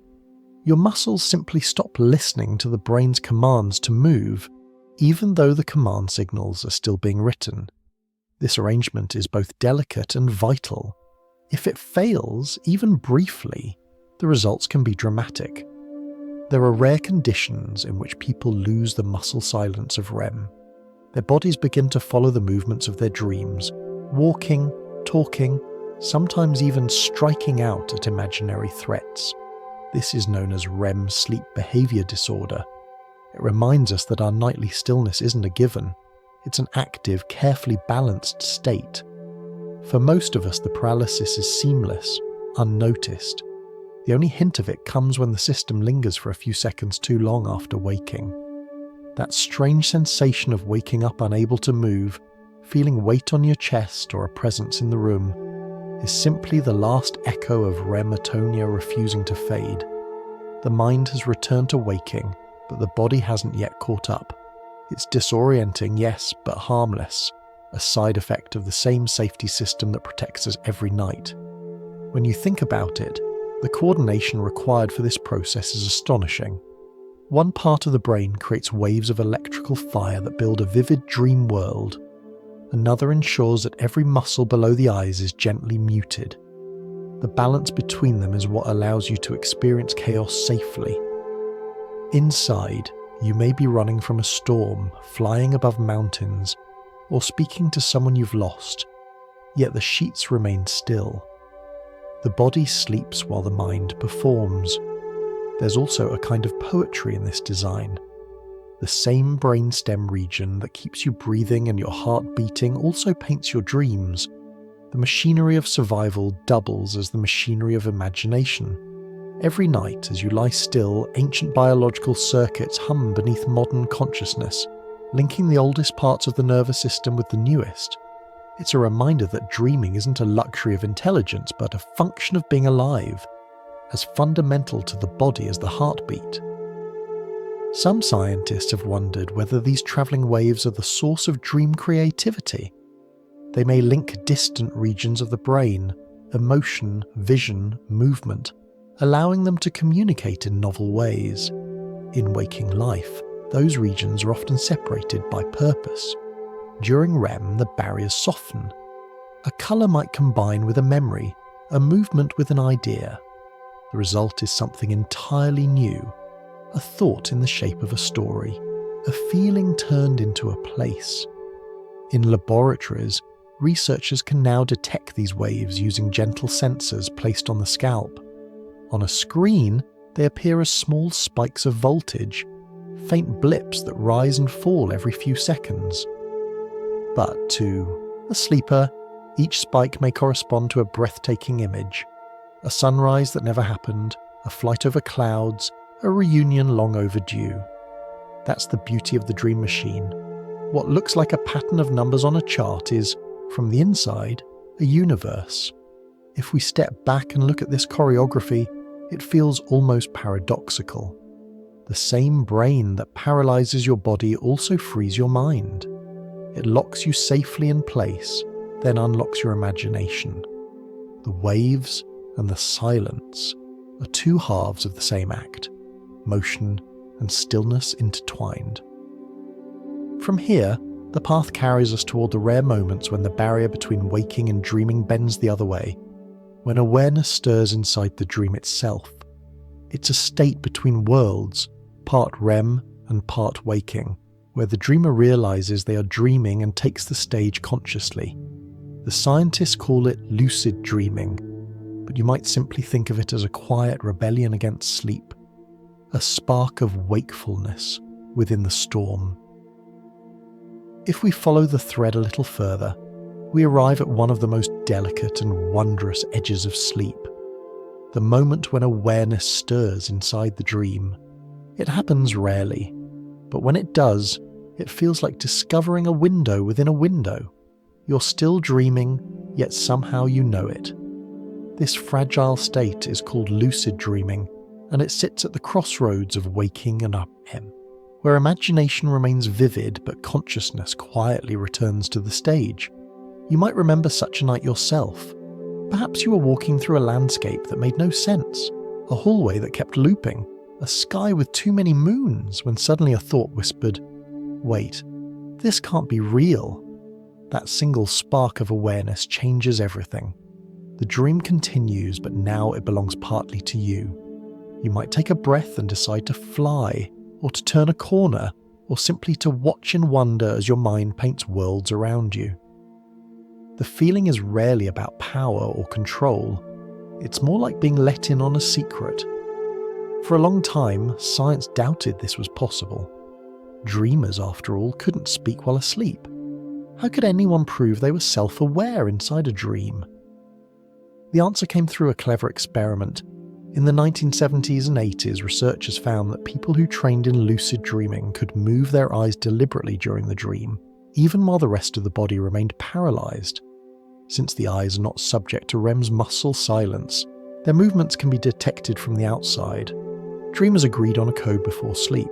For example, 2 quick glances left and right to signal, "I'm lucid now." When the scientists saw that pattern on their monitors, they knew the impossible had happened. Someone inside a dream had just sent a message to the waking world. That small discovery opened an entire new branch of sleep science. If dreamers could communicate, even briefly, perhaps experiments could happen within the dream itself. In recent studies, lucid dreamers have been asked simple questions through gentle sound or touch. Tiny beeps or words played into their ears. Some have been able to respond by moving their eyes or facial muscles according to the task. Simple arithmetic problems, yes or no answers, all while dreaming. For the first time in the history, researchers were having a conversation with someone in another state of consciousness. It was as if a diver had found a way to tap Morse code from the ocean floor. Inside the brain, this lucid state looks different from both ordinary REM and full wakefulness. The emotional centers remain active, the visual regions glow, but the frontal areas, those responsible for logic and self-awareness, begin to flicker back online. It's as though the conductor of the orchestra has briefly returned to the podium. In this hybrid condition, the dreamer can think, question, and even plan. Yet the sensory world around them is entirely imagined. It's a strange combination. Reason and fantasy sharing the same stage. People often assume that lucid dreaming means total control, but in truth it's more like gentle influence. The dream world remains alive, spontaneous, capable of surprise.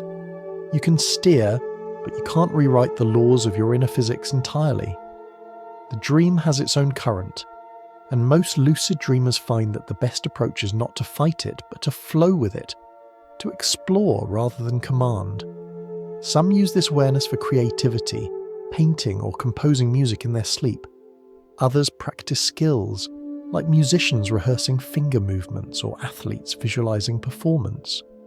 Because the brain treats imagined movements similarly to real movement, these rehearsals can subtly strengthen connections. The line between dreaming and training blurs. Lucid dreams also hold therapeutic promise. For those who suffer from chronic nightmares, gaining awareness can transform terror into curiosity. Once you realize the monster chasing you is part of your own mind, fear gives way to understanding. You can turn to face it, ask what it wants, or simply walk away. Studies suggest that people who learn to lucid dream often experience fewer recurring nightmares and better overall sleep. It's not that lucidity erases fear, but that it gives the dreamer a light to hold in the dark. There are gentle ways to encourage lucid dreaming. Some people practice what's called reality checking. During the day, they pause and ask, "Am I awake?" This habit sometimes carries into sleep, triggering awareness within the dream.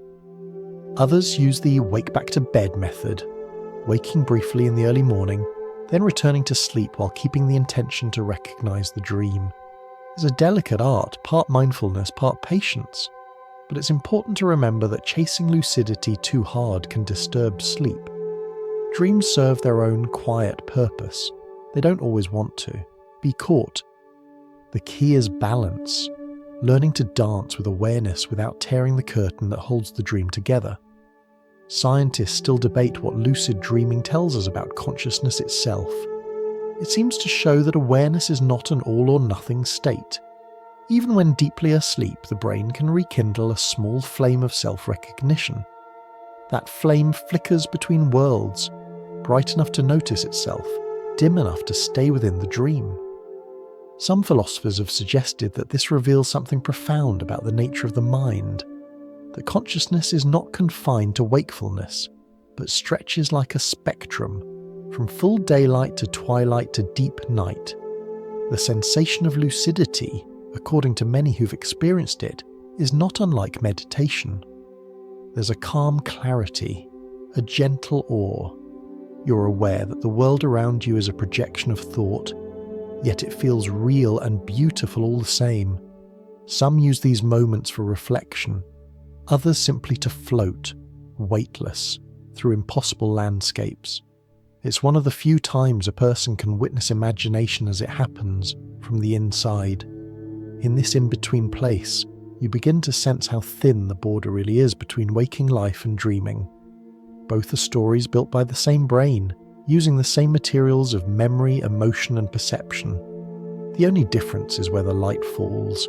When you wake, the outer world returns and the dream dissolves. But for a while, in those lucid moments, you've touched both, the seen and the unseen, and felt them merge. And so, the storm of REM, with all its colour and chaos, holds within it a quiet eye of awareness. Lucid dreaming shows that even in our deepest surrender, a part of us remains capable of wonder and recognition.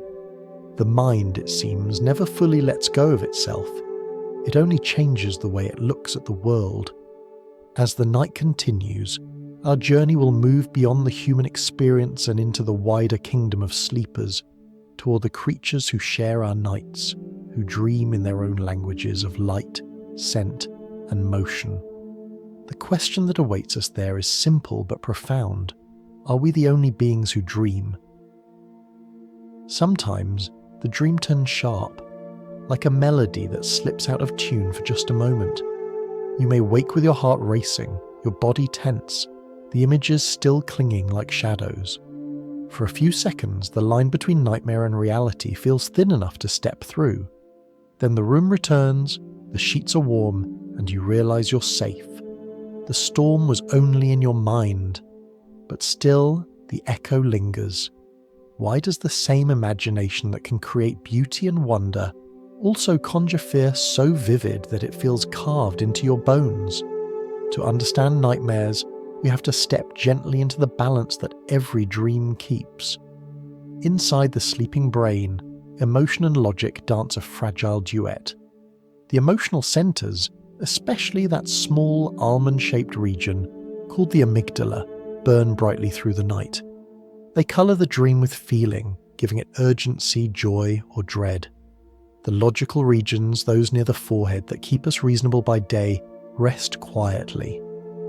Most nights, this balance works in our favor. We dream stories rich with emotion but guided by rhythm and resolution. But sometimes, the balance tips. When emotion floods unchecked through the system and the usual patterns of regulation are disrupted, a dream can spiral into a nightmare. Nightmares are not a sign of weakness. They're evidence that the mind is trying to heal itself under heavy load.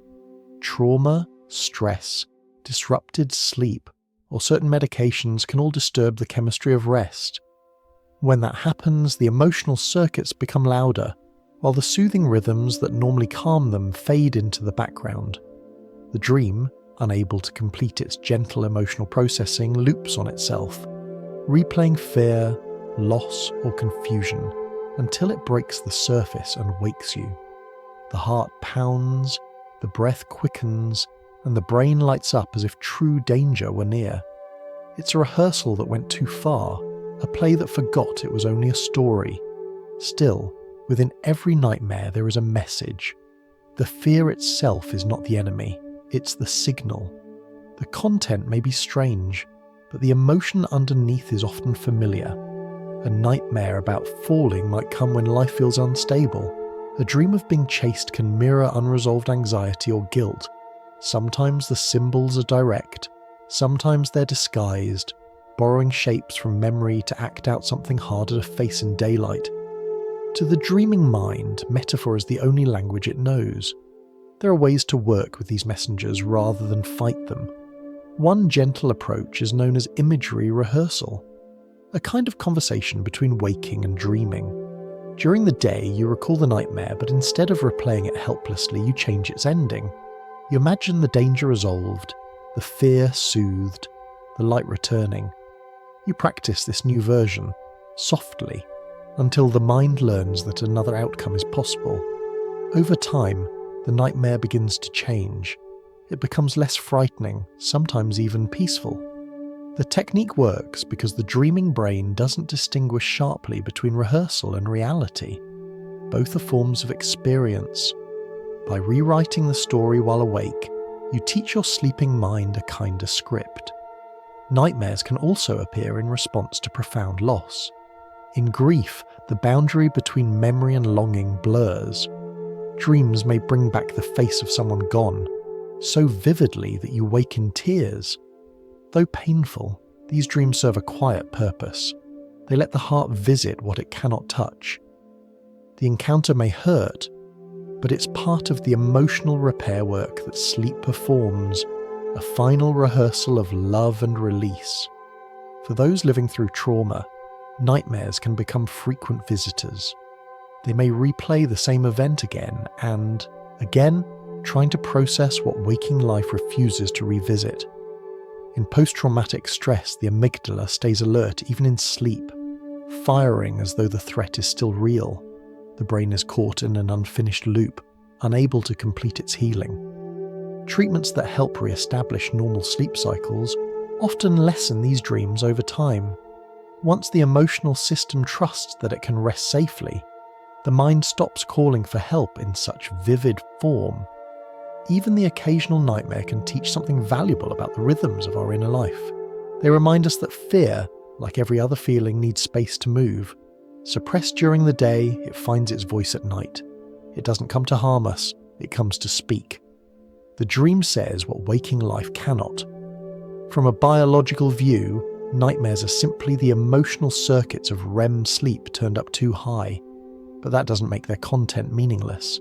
In fact, it suggests that dreams are flexible, capable of showing us where we're most human. We fear, we struggle, and still we wake. The nightmare completes itself when morning light touches the eyelids. Its job, though unpleasant, is done. There's something paradoxical about how gently the brain handles such terror. It never chooses an image at random. The fear is dressed in story form precisely so we can experience it safely. We are shown, not struck. The images fade, but the message lingers, a feeling that something has shifted, a small release where tension once lived. This too is healing. If you find yourself haunted by recurring nightmares, remember that your mind is not betraying you. It's overworking to protect you. Sometimes all it needs is rest, routine, and a little kindness. Less caffeine, more quiet before bed. The simple act of turning screens off early so the brain can lower its guard. These small gestures restore the chemical harmony that keeps the dream's emotional waves gentle. When seen this way, nightmares are not the villains of the night, but the guardians of balance. They arrive only when something inside us needs attention. They are the brain's way of saying, I am carrying too much. And when we listen, when we slow down, breathe, and tend to the day's small pains before sleep, they visit less often or soften into stories we can hold without fear. So the next time you wake from a dream that frightened you, try not to curse it. Sit for a moment, breathe, and whisper thanks for the message. It was only your mind keeping watch over your heart, making sure the emotions you didn't have time to feel by day found their way into the open. From here, the path turns deeper into the night, where the edges between dreaming and waking grow even thinner, where terror can happen without memory, and movement freezes though the mind is fully awake. Yet even there, within the strange stillness of paralysis and night terrors, peace can be found once we understand the language of sleep itself. Time to 1 point. The trail of clues leads us into one of sleep's strangest landscapes, the space between worlds, where the body and mind fall out of sync for just a moment. It's a place where the dream hasn't fully ended, but the waking self has already begun to stir. Most people visit it at least once in their lives, though they may not know its name. The experience can feel eerie. You wake to find your eyes open, but your body frozen, unable to move or call for help. A pressure sits on your chest. A presence seems close, and for a few seconds you're trapped in the silent gap between dreaming and waking. This is sleep paralysis, one of the most misunderstood corners of the night, and when seen clearly, one of its most fascinating. To understand it, we have to start a little earlier, in the deeper chambers of sleep. Nightmares, as we've seen, live mostly in REM, the vivid stage of dreaming where the body is safely still. But night terrors belong to another realm entirely, the deep, slow-wave stage of sleep, the one that repairs the body and rests the immune system. During a night terror, the sleeper suddenly rises out of this stage too fast. The mind is still largely unconscious, but the body jolts into partial action, heart racing, breath fast, sometimes even a cry or a sudden leap from bed. Unlike a nightmare, the dreamer won't recall a story. They wake in confusion, often with no memory at all. It happens most commonly in children, whose brains are still learning how to coordinate the transitions between stages. By adulthood, the nervous system usually smooths these boundaries, and the terrors fade away like a storm that no longer visits. Sleep paralysis, though, occurs at the opposite end of the night, when the body hasn't yet finished the REM stage, but the mind awakens too soon. The safety lock that keeps your muscles still during dreaming remains in place, even as awareness returns. For a few heartbeats, you're awake inside a body that hasn't caught up.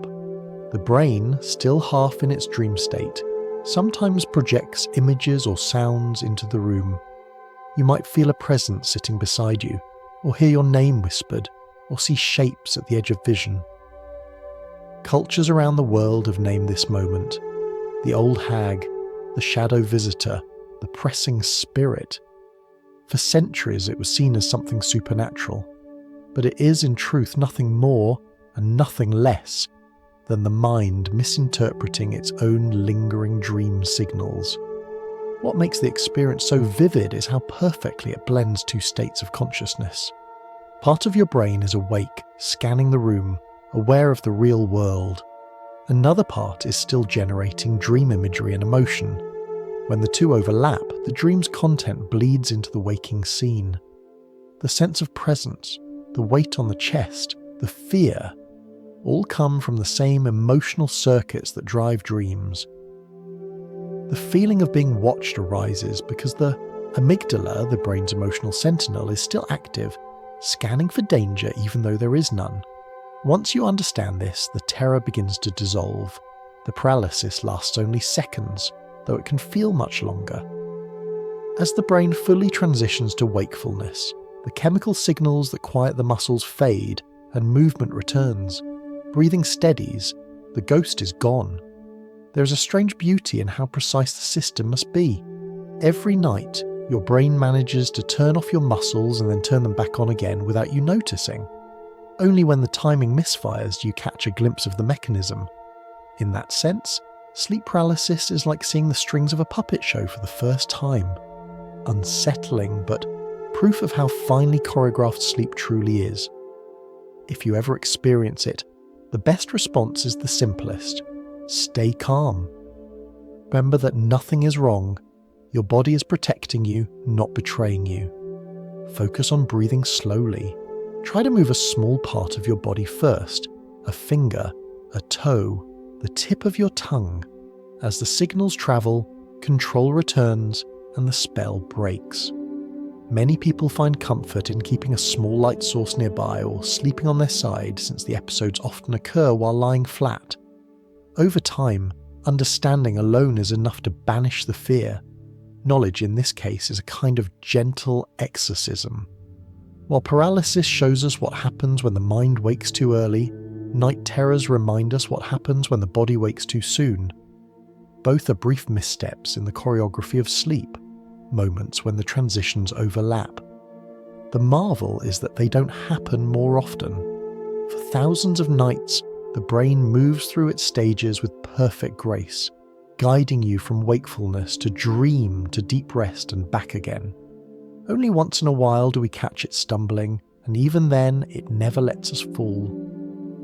There's another reason these experiences feel so powerful. They reveal how thin the wall between dreaming and waking truly is.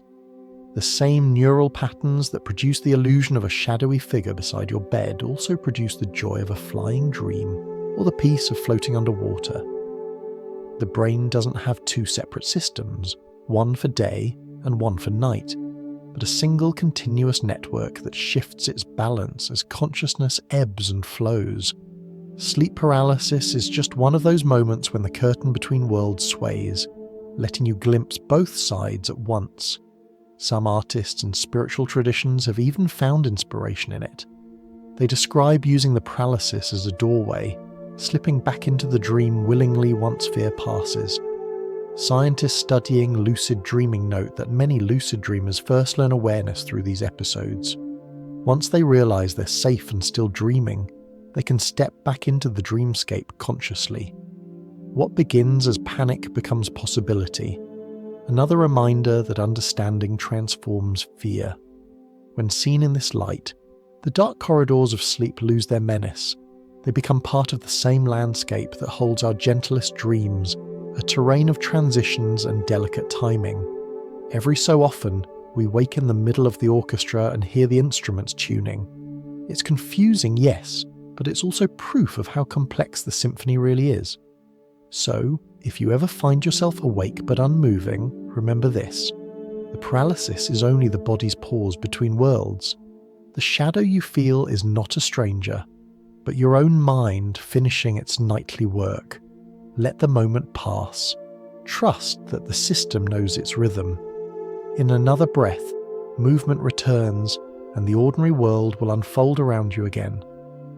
As we drift further through these twilight states, our journey now reaches the delicate boundary where dreams themselves spill outward, when the safety of stillness gives way, and the body begins to act out the dream.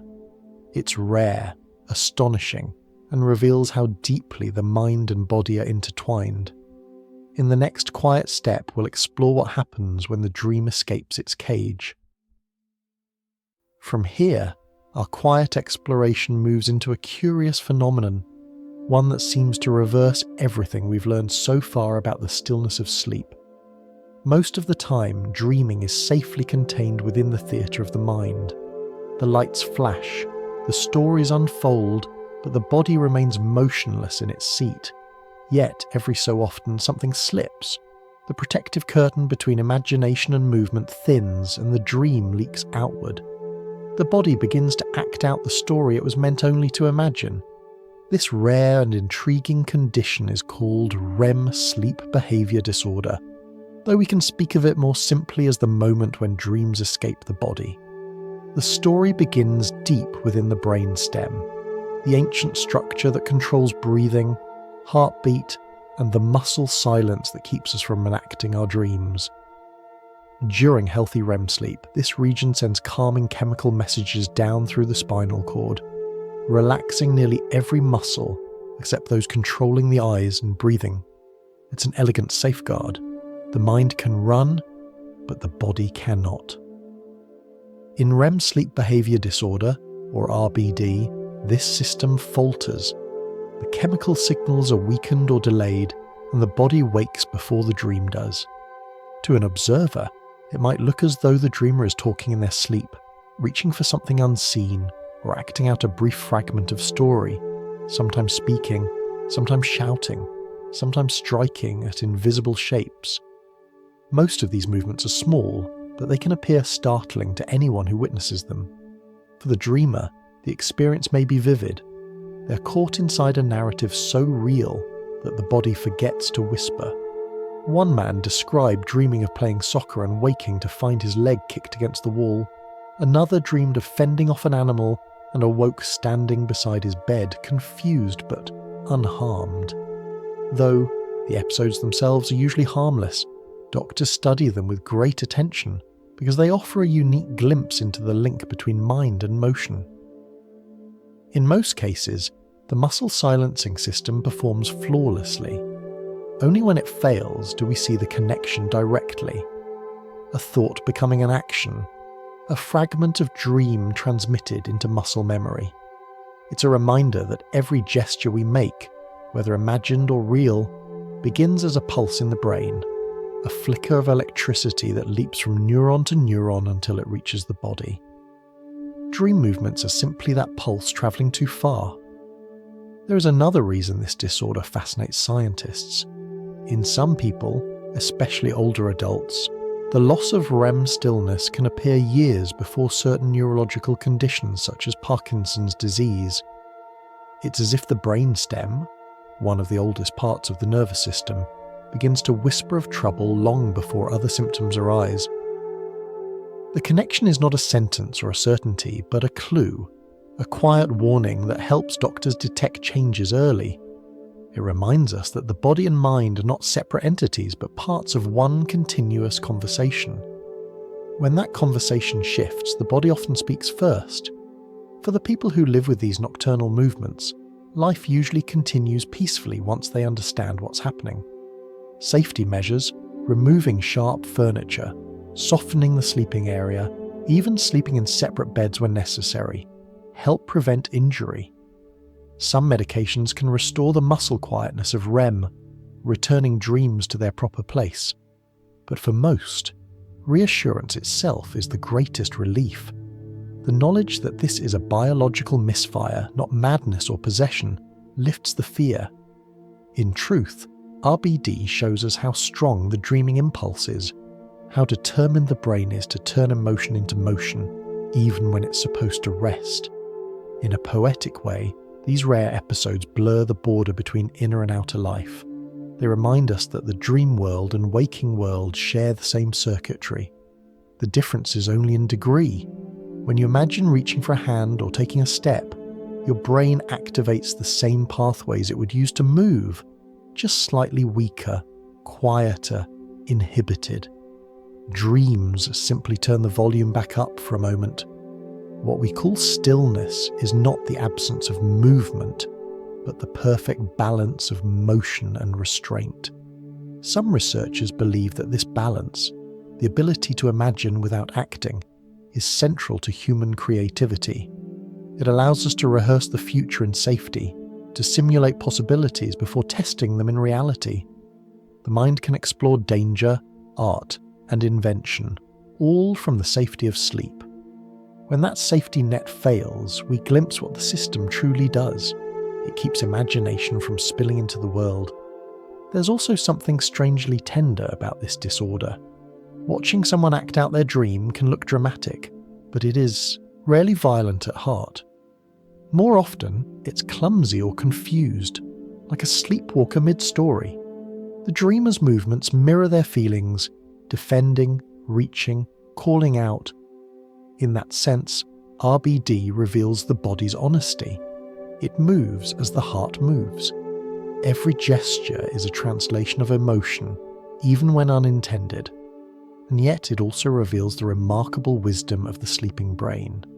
The fact that this condition is rare tells us how well the system normally works. Millions of people around the world enter REM every night, generating elaborate dreams, and almost none of them move. The silence that allows us to dream safely is an evolutionary masterpiece, a choreography refined across eons of life. Even when it falters, it does so gently, reminding us how close we always are to our own inner storms. If you've ever spoken aloud in a dream, or felt your hand twitch while dreaming of holding something, you've experienced a small echo of the same phenomenon. The boundary is always soft. Every night, imagination reaches out to the body, and the body hums quietly in response. Most of the time, it stops there. But sometimes, for a heartbeat or two, the barrier opens and we glimpse the machinery that usually hides behind stillness.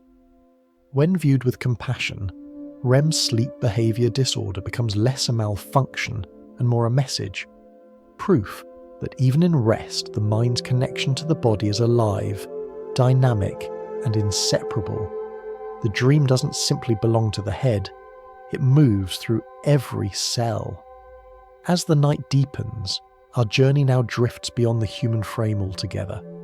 We've watched how dreams can twist, freeze, or spill into action. But do they end with us? As dawn approaches, we'll visit other sleepers across the living world. Dogs that run in their sleep, birds that sing without sound, even octopuses that change colours in the dark. Perhaps in their quiet nights, they too wander through dreams of their own, fragments of memory, instinct and imagination swirling together beneath the surface of sleep. The path now carries us out of the narrow corridors of human sleep and into a wider, quieter world, one shared by countless other beings who close their eyes each night. You've probably seen it yourself, though you may not have realised what you were witnessing. A dog lies curled at your feet, twitching its paws as though running. A cat's whiskers tremble, its tail flicks once, and a faint, breathy meow slips out before it settles again. A sparrow on a branch tucks its head beneath its wing, chest fluttering with small rhythmic breaths. These moments feel oddly familiar, as if we're glimpsing a private reflection of ourselves in another form. And perhaps we are, because in their own way, these creatures dream too. For most of human history, that idea sounded fanciful, a touch of kindness projected onto animals. But modern science, armed with gentle senses and patient curiosity, has begun to confirm what our intuition always suspected. When researchers record brain activity in sleeping mammals and birds, they find the same patterns that appear in humans: slow, deep waves of rest followed by bursts of rapid eye movement, the telltale sign of dreaming. The pattern repeats in cycles just as it does for us. The difference lies mostly in rhythm, shorter cycles for small animals, longer for large ones, but the architecture is strikingly alike. Take rats, for instance. In the 1990s, scientists studying memory found that the same clusters of brain cells that fired while a rat explored a maze fired again while it slept, in precisely the same sequence but at a faster pace. It was as if the rat were running the maze again in its dreams, replaying the day's events. Later experiments confirmed this replay in other species: finches rehearsing their songs, cats tracking invisible prey, even fish displaying rhythmic patterns of rest that mirror human sleep stages. These aren't random bursts of activity, they are rehearsals, practice sessions held beneath the surface of consciousness. Birds especially seem to live rich dream lives. A sleeping zebra finch, its feathers barely stirring, produces the same patterns of brain activity that accompany singing when awake. The tiny muscles of its throat twitch in silence, repeating fragments of melody. Each night, the bird refines its song through this private performance, so that by morning, its voice is a little more confident, a little more precise. The process mirrors what we experience when we consolidate memories, practicing skills and emotions in our sleep. The bird, too, learns in its dreams. If we dive beneath the waves, the story grows stranger and more beautiful. Octopuses, those bright and restless beings of the ocean, display something very much like our REM sleep. As they rest, their skin ripples with sudden colour changes, pale one moment, glowing red, gold, and violet the next. Their eyes move, their tentacles curl and uncurl. Each burst lasts a minute or two, then fades back to calm. Researchers call this active sleep, but its rhythm and pattern echo our own REM cycles. Some have even filmed octopuses shifting through colour patterns that match those they use while hunting or hiding during the day. It's tempting to imagine that they're dreaming of the reef, chasing crabs, slipping through coral, or perhaps something even weirder, some octopus poetry will never translate. What all these discoveries reveal is continuity. Dreaming isn't a human luxury, it's a function of life itself, as fundamental as breathing or heartbeat. Wherever there is memory, there is the need to process, to learn, to rehearse.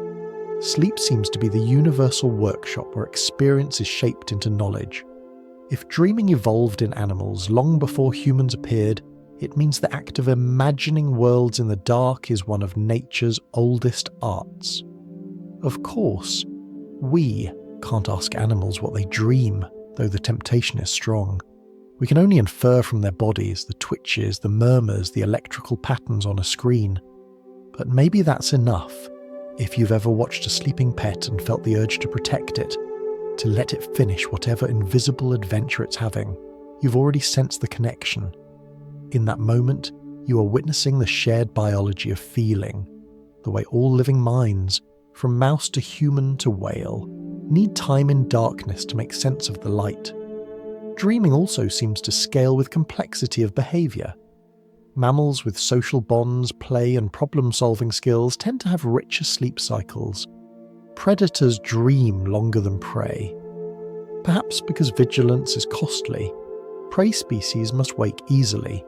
Even dolphins, whose brains rest one hemisphere at a time to keep breathing while they sleep, show alternating patterns that resemble REM in each side of the brain. It's as though nature refused to let any creature go entirely without dreaming, even in the sea. These patterns remind us that consciousness itself might not be a fixed point, but a spectrum, an ever-shifting glow moving through different forms of life. Our dreams and theirs may differ in texture and content, but not in purpose. The rat rehearses a path through a maze, the finch a song, the octopus a flash of camouflage. We in turn replay conversations, memories, hopes and fears. Across species, dreaming seems to serve the same quiet logic. To integrate experience, to practice for tomorrow, to maintain the self. There's something humbling about that. The boundary between us and the rest of life softens when we realise that even the smallest creatures might wander through their own secret worlds at night. Perhaps a dog, dreaming of its owner, feels the same warmth of affection we do when remembering someone we love. Perhaps a whale, suspended in the dark water, dreams of the songs it will sing when dawn returns. We'll never know for certain, and maybe that's the beauty of it. Dreaming connects all living things not through explanation, but through shared mystery. When we see animals sleep, we're watching evolution remember itself. Each twitch, each ripple of motion, is a living echo of the first nervous systems that ever paused to rest. Long before humans walked the earth, some ancient creature must have closed its eyes for the first time, slipping into the soft pulse of an inner world. Every night since, life has rehearsed that act of surrender, trusting that sleep will carry it safely back to waking. And so, when you watch your pet sigh in its sleep, or see a bird dream on its perch, you're witnessing a kinship that runs deeper than species, a kind of universal breathing shared across hearts and centuries. Perhaps we all meet somewhere in that shared darkness, exchanging quiet signals that no one remembers by morning. From here, the story begins to lift its gaze toward the edge of discovery, to the frontier where scientists are learning not just to measure dreams, but to glimpse their content, to translate the unseen into images. It is the new science of decoding dreams, and it raises both wonder and caution. Because if we can one day see what another being imagines, we must also decide how gently to look. As we drift toward the edges of what science can now reach, something extraordinary comes into view. The quiet beginning of an art once thought impossible. Reading the language of dreams. For most of human history, the contents of the sleeping mind were like smoke, rising, shimmering, and vanishing by morning. Even when we remembered them, we could only describe them in words, imperfect and incomplete. But in laboratories lit by the soft pulse of machines, scientists have begun to glimpse faint silhouettes of those invisible worlds, patterns of light and rhythm inside the brain that mirror the stories unfolding within. It is not magic, but measurement, not prophecy, but patience. The tools used for this work are gentle, though their names sound like spells from another age. One is called an EEG, short for a method that listens to the brain's faint electrical hum. It places small sensors on the scalp, each no larger than a coin, and records the waves that ripple beneath. The result looks like a landscape of tiny mountains, peaks and valleys that rise and fall with each thought, each flicker of awareness. Another tool, called fMRI, doesn't listen but watches.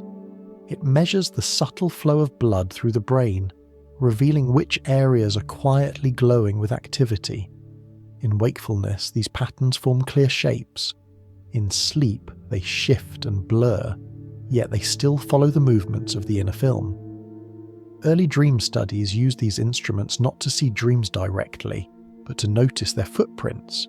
Scientists asked volunteers to sleep inside MRI scanners, not the most comfortable of beds, and woke them gently during the vivid phase of RM. They would ask, "What were you dreaming?" Then they would compare the brain's recorded activity to the dream's report. In time, they began to find correlations. When someone dreamed of faces, certain regions involved in recognizing people lit up. When they dreamed of movement, motion areas flared. When they dreamed of words or buildings, different clusters joined in. It was as if the mind, even in its deepest solitude, used the same neural language it spoke by day. In the early 2010s, a researcher in Japan named Yukiyasu Kamitani took these observations further.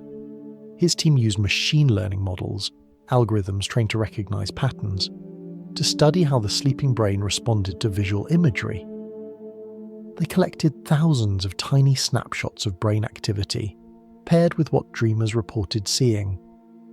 Over time, the system learned to match those patterns to broad categories: faces, animals, text, nature, and so on. When tested, it could often guess what a person had been dreaming with surprising accuracy, not in perfect detail but as rough shapes, like foggy reflections on water. The headlines called it dream decoding, though the researchers themselves were careful to use humbler words. They knew what they were seeing were shadows, not the dream itself. A decade later, the technology had grown even more delicate. Modern approaches now use what are known as diffusion models, the same kind of artificial intelligence that can turn text prompts into images. These systems learn to map patterns of brain activity to the images a person sees while awake, and from there, attempt to reconstruct what the mind might be imagining or dreaming. The results are blurry and strange. Faces that almost appear, landscapes that shimmer but never quite settle. Yet there's something deeply moving about them. For the first time, we can look upon a visual echo of what another mind once saw in sleep. When you think about it, this work is not so different from listening to music through a wall. You can hear the rhythm, the rise and fall, even catch the melody. But the lyrics remain hidden. The scanners and algorithms can trace the outer pulse of imagination, but they can't touch its meaning. The dream's emotional core, its personal symbolism, remains locked within the dreamer. What the machines detect are the outer ripples on the surface of a deep lake. The depths themselves stay undisturbed. Still, the implications are breathtaking. If we can decode these broad outlines, the presence of a face, the suggestion of movement, the hint of colour, then we're beginning to map the borderland between matter and mind. The neurons flicker, the story unfolds. A machine reads the flicker and sketches the faintest outlines of that story. It's a bridge, however narrow, between what is private and what can be shared. Yet that bridge must be crossed carefully, because here lies the delicate truth. Dreams are more than data. They are feelings wrapped in symbols, stories made of emotion and memory and instinct. No graph or algorithm can capture their texture. The way fear turns to fascination, the way a loved one's face can appear younger, the way light behaves in a place that never existed. Science can build mirrors, but it cannot recreate the soul that looks into them. And maybe it shouldn't. Researchers themselves often speak of this balance, the thrill of discovery tempered by reverence. Many admit to feeling something almost spiritual when they see those faint, machine-drawn images of a dreamer's mind. It's not that they've stolen a secret, but that they've been invited to witness one. The beauty lies in how partial the images are, how incomplete. Proof that the mystery still holds. It's tempting to imagine what this technology might one day allow.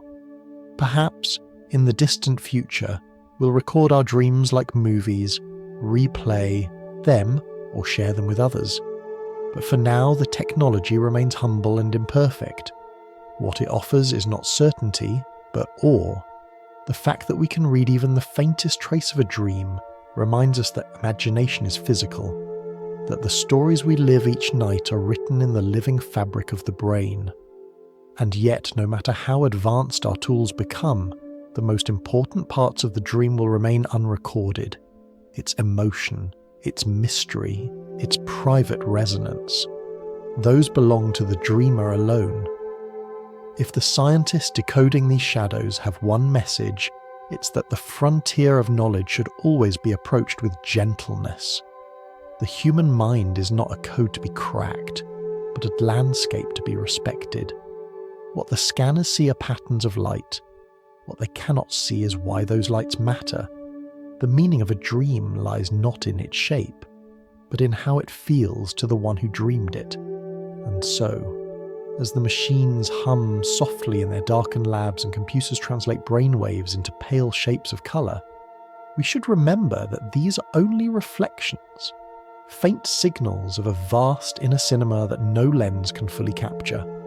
The real miracle is not that we can glimpse these dreams, but that they exist at all.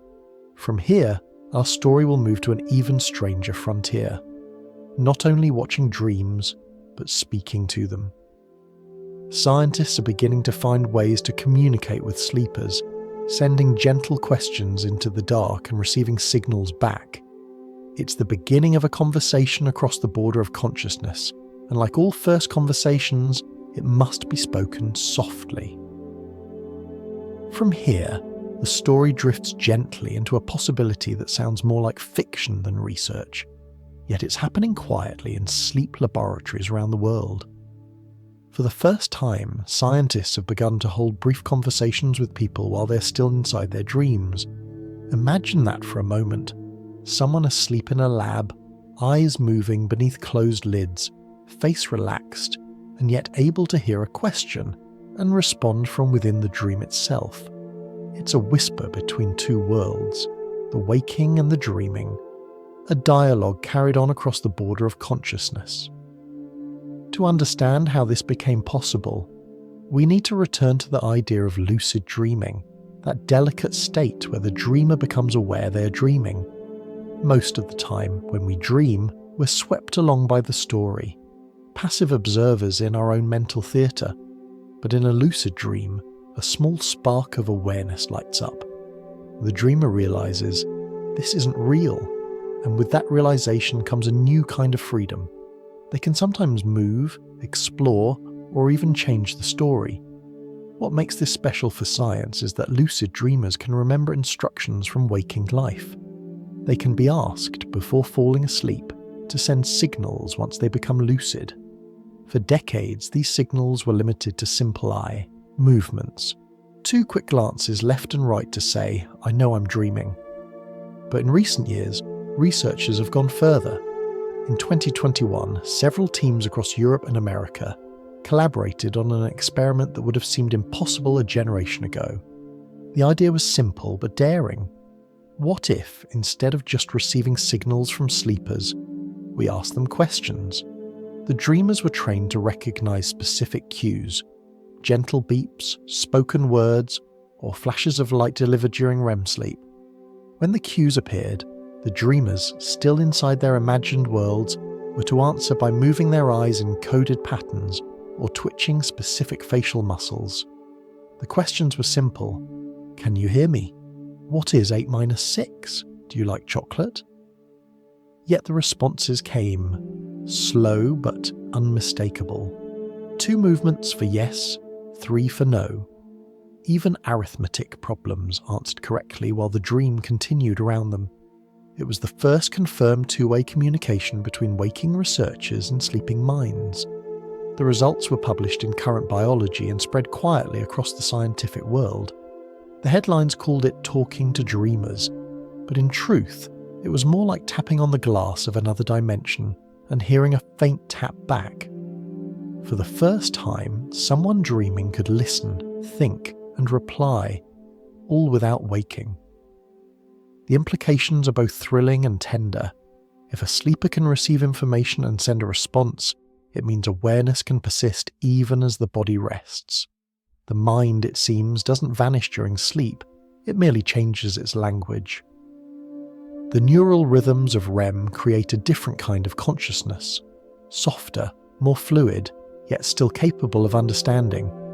It's like discovering that beneath the ocean of sleep, communication cables already exist, waiting to be used. Researchers now wonder what might come next. Could we use this ability to soothe nightmares as they happen, offering reassurance from the outside? Could someone, half asleep, practice a skill or rehearse a memory? There are already small studies hinting that dreamers can perform imagined tasks that improve real performance, much as mental rehearsal helps athletes when awake. In the future, perhaps sleep therapy could include real-time dialogue, guiding someone gently through the landscapes of their own mind. and yet caution hums quietly beneath the excitement. For now, communication with dreamers is rare and fragile. It requires careful timing, training, and trust. The dream must remain light enough for awareness but deep enough to sustain the REM state. If the balance shifts too far, the sleeper wakes and the bridge collapses. Even in the best experiments, only brief exchanges are possible. A few seconds of contact like a shooting star across the night sky. Still, the beauty of those moments lies not in their length, but in what they reveal. That consciousness is more flexible than we imagined. It can stretch, bend, and fold without breaking. The boundaries between waking and dreaming, once thought absolute, are porous. Awareness can flicker through them like light through gauze, and with that realization comes a new way of thinking about what the mind truly is. Not a switch that flips on or off, but a spectrum of awareness that glows in different hues across the 24 hours of life. Some philosophers see in this research a deeper question.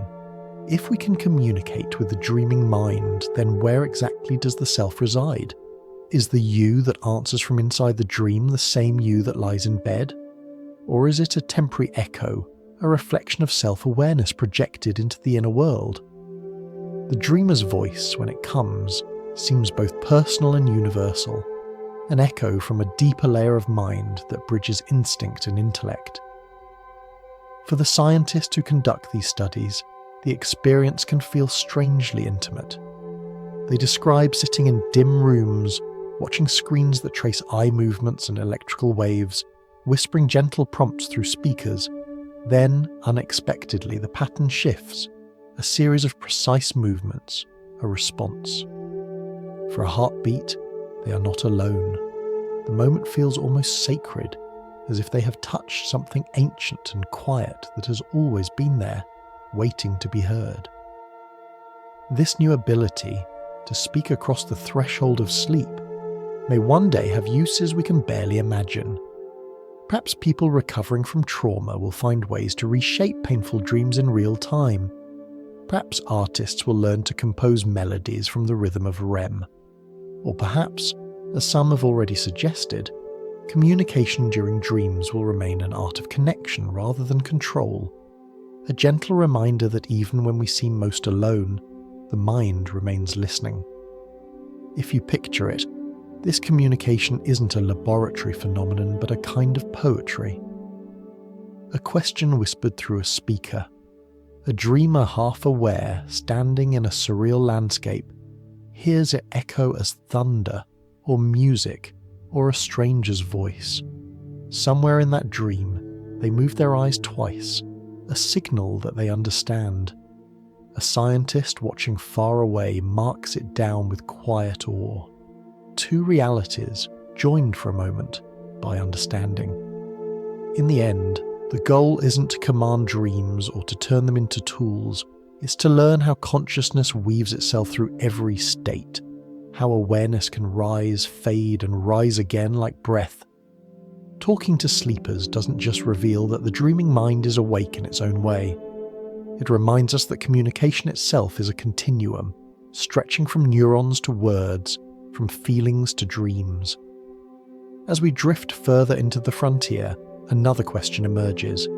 If we can speak to the sleeping mind, can we also gently guide it? Can we plant kindness where fear once lived, or help a memory bloom more brightly by whispering to it as it rests? This idea, known as dream incubation, is the next threshold, where science begins to learn not only to listen to dreams, but to tend them like gardens of the night. The trail of discovery now leads us to a quieter frontier, not just observing dreams or speaking to them, but gently shaping them. It's an idea both ancient and new, that what we carry into sleep can bloom into the stories we find there. Throughout history, humans have tried to invite certain dreams of healing, of guidance, of reunion, using rituals of scent, sound, or prayer. Ancient Egyptians slept in temple chambers hoping for divine messages. The Greeks called it incubatio, a sacred rest taken in the presence of the gods. Today, the same word, incubation, has returned, not to temples, but to laboratories, where scientists explore how subtle cues can steer the sleeping mind. Dream incubation, in its modern form, begins with something simple: planting a seed. Before sleep, a person sets an intention, a memory to strengthen, a fear to ease, a question to explore. Then, during specific stages of sleep, gentle reminders are introduced. The sound of waves if you're learning about the ocean, the faint scent of roses if you want calm, or a softly spoken word related to what you wish to dream about. The key is timing. These cues must arrive when the brain is open to suggestion, but not so awake that the sleeper stirs. Done correctly, they merge with the dream, weaving themselves into the ongoing story without breaking it. This process, called targeted memory reactivation, works like a whisper that the dreaming brain recognizes. Suppose you studied new vocabulary in a foreign language while a quiet melody played in the background. Later, that same melody, played softly during sleep, can trigger your brain to replay and strengthen those memories. The effect is modest but measurable. Test results improve. Recall sharpens. It's as though the mind, reminded of its earlier work, returns to finish it while you rest. The same approach has been used to ease fears and even reduce recurring nightmares by linking soothing sounds or scents with distressing memories in a safe, sleeping context. Over time, the fear loses its sharpness. The dream learns a gentler pattern. To imagine what this feels like, think of a familiar sound slipping into your dream. The hum of a fan, a distant car, rain tapping the window. Often your mind doesn't wake, it simply incorporates the sound into its story. You might dream of standing near the ocean or walking through a storm. Dream incubation builds on this natural tendency. By choosing the cue with care, scientists can nudge the dream's direction ever so slightly, transforming random imagery into something meaningful. Outside the lab, technology has begun to follow this idea with enthusiasm. Headbands, smart pillows, and phone apps promise to train your dreams or optimize sleep learning. Some use sensors to detect REM cycles and then play audio cues at the right moment. Others offer guided visualizations before bed, claiming to increase creativity or problem solving.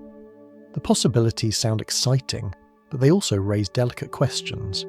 How much influence should we allow over something as personal as the dreaming mind? Can a dream still be truly ours if it's designed by an algorithm? For most scientists, the answer is clear. Approach gently. Dreams are not empty canvases waiting to be filled. They are living, spontaneous systems, ecosystems of emotion, memory, and imagination. To change them carelessly would be like rearranging a coral reef for decoration. Even small alterations can ripple through the mind in unpredictable ways. That's why responsible researchers use dream incubation not for entertainment, but for healing, easing trauma, strengthening positive memories, or helping people find creative insight when they feel blocked. Some experiments explore whether dream incubation can foster empathy. In one study, participants were guided to dream about environmental harmony, images of forests and rivers, while hearing soft nature sounds during REM. Later, many reported feeling more connected to the natural world, as though the dream had deepened their sense of care. It's a reminder that what we dream about doesn't vanish when we wake. It lingers in our behaviour, shaping how we see the day ahead. You might have experienced a small version of this yourself. A dream of reconciliation can soften a real conflict. A dream of failure can motivate you to try again.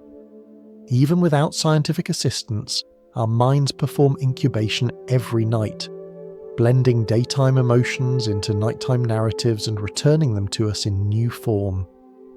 The science of dream incubation simply offers a mirror, showing us how intentional that process can be. Still, there's an important line between partnership and control. The goal isn't to colonize sleep, but to respect it as its own realm, a place where the mind heals itself in ways we don't fully understand.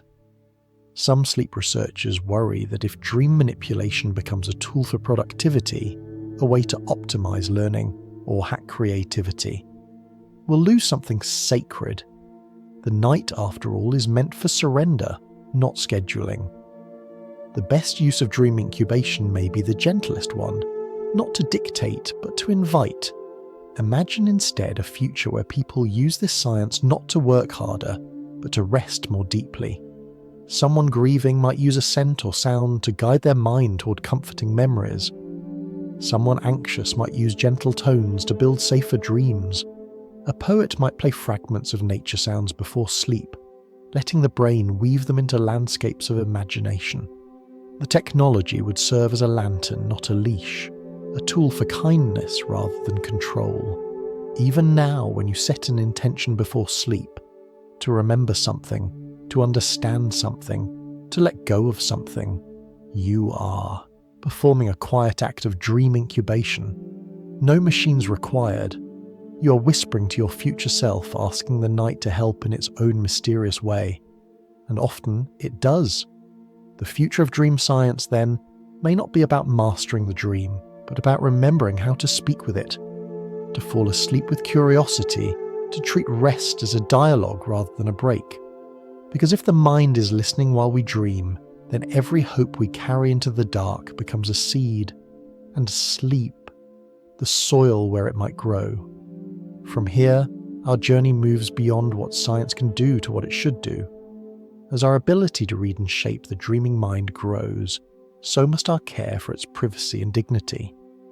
The next step in our exploration leads us into ethics, the question of how to protect the last true sanctuary of thought, the private landscape of dreams. The path now turns towards something quieter than discovery, yet more important than any breakthrough. The question of how far we should go in exploring the mind's most private landscape. Every new tool that lets us listen to the sleeping brain also whispers a deeper question. Who has the right to listen? For the first time in history, we're learning not only to measure dreams, but to translate faint traces of them. That means the boundaries of privacy, once naturally protected by forgetfulness and dawn, are beginning to shift. And so, before we rush forward, we must pause, not to look deeper, but to look inward.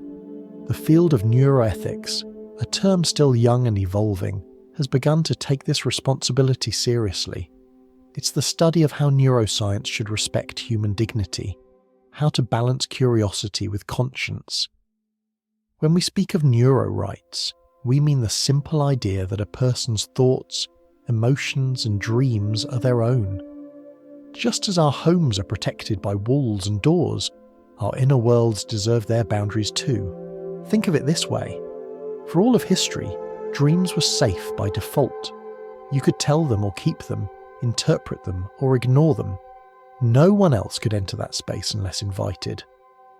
But now, with technologies that can record brain patterns, detect emotions and reconstruct images, even faintly, the dream is no longer completely sealed.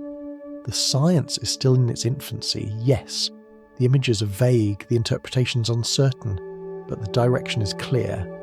One day, what we think of as purely private could become readable in ways we can't yet imagine. To guard against that possibility, some scientists and ethicists are already outlining principles for the future.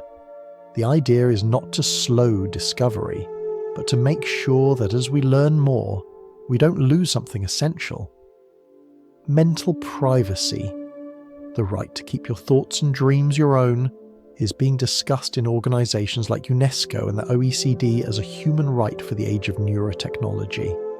They call it cognitive liberty, the freedom to decide who can access or influence your inner life. That phrase may sound abstract, but it touches something deeply personal. Imagine a world where sleep data could be sold, where companies could analyse your dreams to design advertisements, or where governments could use neural readings for interrogation. These possibilities are not science fiction anymore, they are shadows on the horizon of possibility. The only way to prevent them is to act before the horizon arrives, and that begins with awareness. Most researchers already carry this awareness like a compass. They know that decoding dreams isn't like mapping stars. It's more like walking into someone's memory. The same technology that can help us understand mental illness or improve sleep can also be misused to manipulate or expose what should remain private. That's why leading neuroscientists speak often of informed consent, the agreement that every participant must give freely and fully, with clear understanding of how their data will be used. Consent is the lock on the garden gate. Without it, even the most well-intentioned science risks trespass. But beyond rules and policies, there is a more philosophical boundary, one that science itself cannot define. It's the question of meaning. Even if we could one day map every neuron's fire and trace every flicker of imagery, we would still not know what a dream truly feels like to the dreamer. That subjective spark, the way a dream can comfort or disturb, inspire or heal, can't be captured by any algorithm, and perhaps that's what saves it. The most private part of the mind may not be its data, but its depth. In this sense, dreams remain a paradox. They are at once physical and ineffable. The same electrical waves that a machine records are also the waves of imagination, emotion, memory, and meaning. To treat them as numbers alone is to forget their purpose. A dream is not just a signal, it's a story the self tells itself to stay whole. That's why many scientists argue that any attempt to read or influence dreams must come with ethical reverence, a sense of humility before the unknown. The language of neuroethics can sound formal, privacy, autonomy, liberty, but underneath, it's about tenderness. It's about remembering that a person's inner life is sacred, not because it's mysterious, but because it's theirs. Every thought, every fleeting image is part of the fabric of identity. To expose that without care is to unravel something fragile. So, what should the future look like? Ideally, it will be one where dream research serves healing, creativity, and empathy, helping people understand themselves without giving anyone else control over that understanding. Perhaps hospitals will use dream data to treat trauma or anxiety, but with strict protection.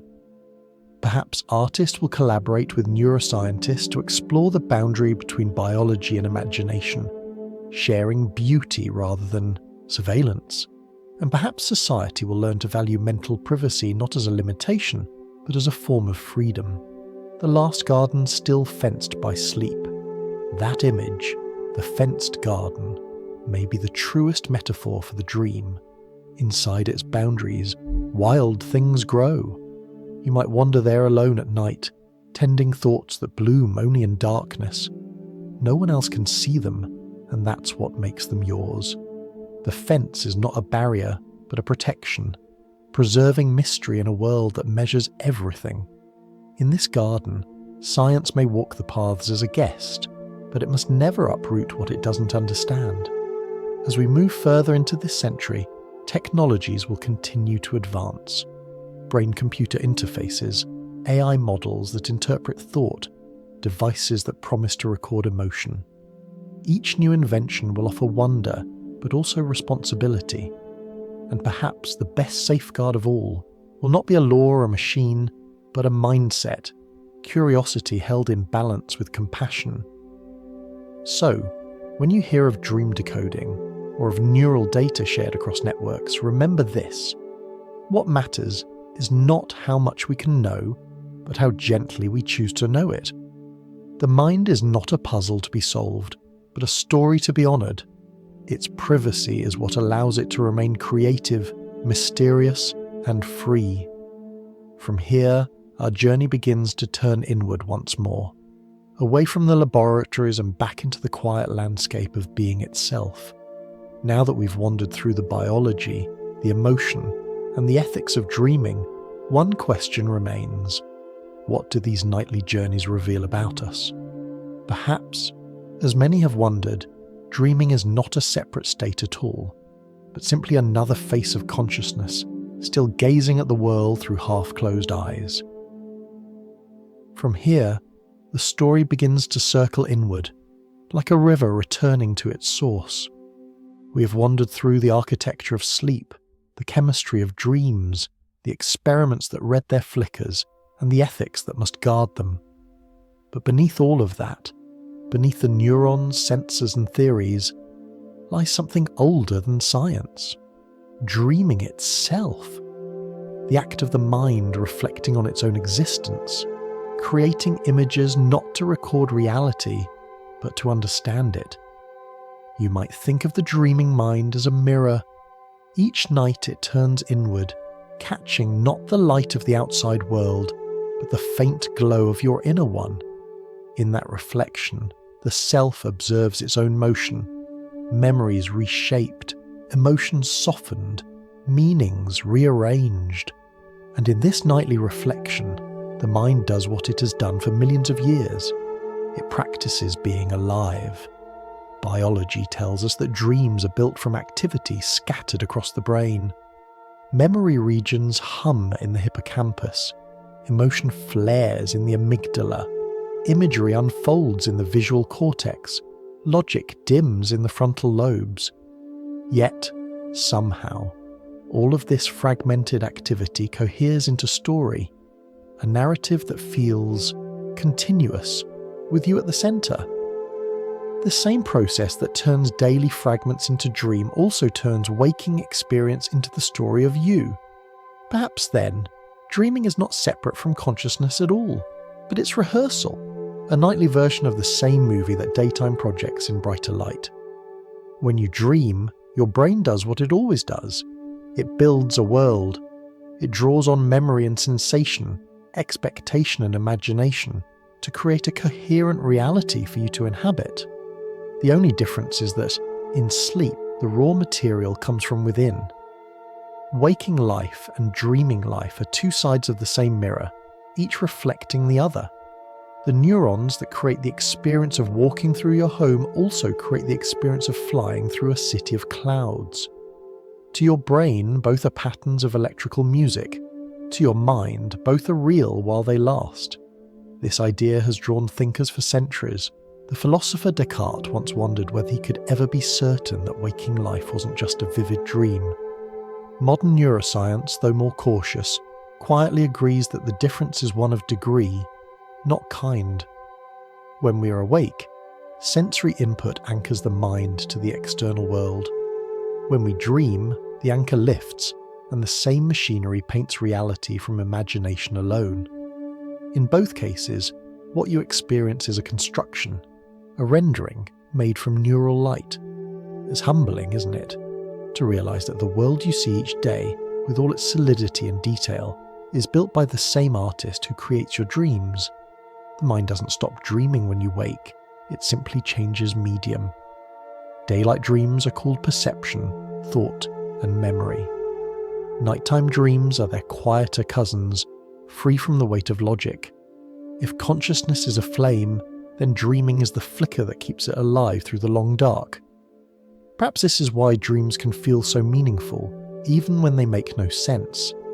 They speak in the same language that the deeper self uses: symbols, moods, patterns. The logical mind wants clarity, but the dreaming mind seeks balance. It repairs what's uneven, illuminates what's hidden, and rehearses what's coming. Every strange scene and impossible story is a reflection of your brain's attempt to find harmony among its many voices. It's not chaos, it's art in progress. In this way, the dreaming mind shows us what consciousness itself might be, a continuous process of integration. All day long, your senses gather fragments of reality. A word here, a sound there, an emotion, a thought. At night, the dream weaves them into a tapestry. It doesn't ask if they fit, it simply finds a rhythm between them. That rhythm is what gives both dreams and life their coherence. The same neural loops that replay experiences in sleep also help you plan the future, imagine possibilities, and empathize with others. To dream is to simulate life itself, over and over, until it makes emotional sense. If we could see the brain during these moments, not through machines, but through imagination, we might picture it as a vast constellation, each neuron a point of light connected by filaments of thought. As you dream, the constellations shift, forming patterns that reflect your day, your memories, your hopes. From a distance, it would look like a galaxy slowly turning in silence, and perhaps, at a deeper level, that's what we are. A cluster of starlight aware of its own glow. Some philosophers of mind suggest that consciousness, the simple fact of being aware, might be the universe dreaming through us. That life evolved not just to survive, but to experience itself, to see its own reflection in every sentient being. In this view, each dream you have is a microcosm of that cosmic awareness, a rehearsal of existence written in miniature. It doesn't need interpretation to have meaning. Its meaning is that it is. When we study dreams, then, we're not just studying sleep. We're studying the architecture of awareness. Every experiment, from decoding images to speaking with dreamers, is a way of listening to consciousness hum in its sleep. And the more we learn, the clearer it becomes that dreaming is not an anomaly or an escape, but a continuation, the mind's natural rhythm of turning outward and inward, day and night, forever weaving the self from both. You might feel this connection intuitively in the moments right before waking, when the dream begins to fade but hasn't yet disappeared. There's a peculiar peace in that threshold, a recognition that both worlds were real in their own way. You lie there, eyes closed, aware of breath, warmth, gravity, and also of the fading traces of a dream that felt infinite. Two realities overlap, and for a heartbeat, they are one. That is the mirror's brief alignment, the conscious and unconscious reflecting each other perfectly before the day begins. And so, the more science learns about dreams, the less it feels like explanation, and the more like revelation. Each discovery points not outward, but back toward us, to the simple, miraculous fact that the universe has found a way to imagine itself, and that way is the human mind. The machinery is biological, yes, but the experience is something more. The feeling of being both observer and observed, dreamer and dream. As our exploration nears its end, one final reflection remains, a gentle return to where we began. Beyond all the maps and metaphors, the dream remains what it has always been, a gift of rest, a whisper of meaning, a rhythm that unites us all. And so, in our last step together, let's rest within that quiet understanding, the soft pulse of thought that continues even as we sleep, carrying us into the final act of the night story. And so, we arrive at the end of our long journey, though it doesn't feel like an end at all. It feels more like the slow turn of a planet bringing us back to the place we began, only now we see it from above, with a wider horizon. We began this exploration by asking what dreams are and what science can see inside the sleeping brain. But somewhere along the way, the question softened. It became less about observation and more about reverence, because what we've found is not a single answer, but a living rhythm, one that moves through every night, in every creature, across every mind. We've seen how the brain builds the architecture of sleep, its 4 quiet rooms, each with a purpose. We've listened to the gentle tides of slow waves and spindles, the silent lightning of PGO sparks. We've walked through the theatre of REM, where emotions dance and stories unfold. We've learned how dreams store memory, release fear, and renew the fragile balance between thought and feeling. And we've discovered that in this intricate machinery, there is also poetry, that the brain is not only an organ of reason but of wonder.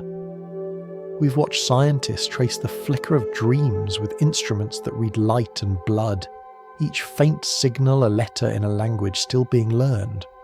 We have seen the first conversations with sleepers, tiny exchanges across the border of consciousness, fragile but real. We followed gentle experiments that plant cues in the night, encouraging safer dreams, kinder dreams, and we've paused to remember that behind every discovery lies responsibility, that the inner world deserves as much protection as the outer one. Across these hours of reflection, a single truth has stayed constant. Dreaming is not a mistake or an evolutionary leftover. It is an expression of life itself, a nightly reminder that imagination and biology are the same thing seen from two sides. The brain, in its silent circuits, performs what poets have always described: turning experience into story, turning emotion into meaning. You too are part of that rhythm. Tonight, as you lie in darkness, your mind will once again begin its quiet work. It will gather the fragments of your day, the things you said, the things you didn't, the faces that brushed past, the thoughts that lingered, and it will begin to weave them together into its own secret tapestry. Some pieces will make sense, others will shimmer and vanish, but all of them will belong to you, the private art of your sleeping self. Dreams are not bound by the same laws as daylight. They have no gravity, no clock, no single direction. In dreams, time loops, emotions speak, and memory bends into metaphor. You may find yourself in a place you've never seen, speaking to someone who no longer lives, or watching yourself from afar as though you were both actor and audience. And when you wake, it may fade, yet the feeling will linger, a soft residue of understanding you can't quite explain. That too is the work of the dreaming mind, to translate what cannot be spoken into something quietly felt. Perhaps that's the real reason we dream, not to practice, not to simulate, not even to repair, but to remind us that being alive is both mysterious and meaningful. Every night the mind builds a world from nothing and then dissolves it, rehearsing the art of creation and letting go. In doing so, it teaches us again and again how to face change, how to wake into a new day, carrying the lessons of the night in forms too subtle to name. If you think about it, every dream, even the strange fragmented ones, is a kind of hope, a belief that tomorrow is worth preparing for, that memory is worth keeping, that emotion deserves expression. Even the nightmares, fierce as they seem, are the mind's attempt to bring light to what frightens it. To dream is to trust that there will be another morning, that the self will return. As you listen now, maybe you can feel the slow rhythm of your own breathing, the pulse that has carried you through this entire story. Each heartbeat, each breath is part of the same music that moves through every sleeping creature on this planet, from the cat on the windowsill to the whale drifting through dark water. All of us, dreaming together under the same thin atmosphere, sending out quiet signals that dissolve into the night. And while science may one day chart more of this territory, perhaps even capture clearer images of the sleeping mind, there will always remain something untouched, something that refuses translation. That untouchable space is what makes us human. It is the same mystery that keeps art alive, that allows love to change us, that gives meaning to the simplest act of closing our eyes. So, as we reach the end of this exploration, let the mind do what it was made to do. Let it wander, let it imagine, let it rest. You don't have to solve the mystery of dreams, you only have to live within it. And perhaps before you drift off, you might whisper a small thank you to the brain that never stops learning, to the body that keeps you safe, to the quiet intelligence of sleep itself. All day long you've been thinking, deciding, planning, remembering, but now you can surrender all of that. Let the night take over. The same forces that once guided starlight across galaxies will guide your thoughts into rest. You're part of the same pattern, the same endless unfolding. So, good night, dreamer. May your mind travel gently wherever it needs to go. May your dreams be kind and your sleep deep. And when you wake, may the world feel just a little softer, as though it too has been dreaming with you. And with that, our journey closes. The instruments are quiet. The stars above the laboratory dim. Somewhere, across the world, another mind begins its nightly voyage into the unknown. The story continues, In you and in every living being that dreams. Sleep peacefully now. The science will wait until morning.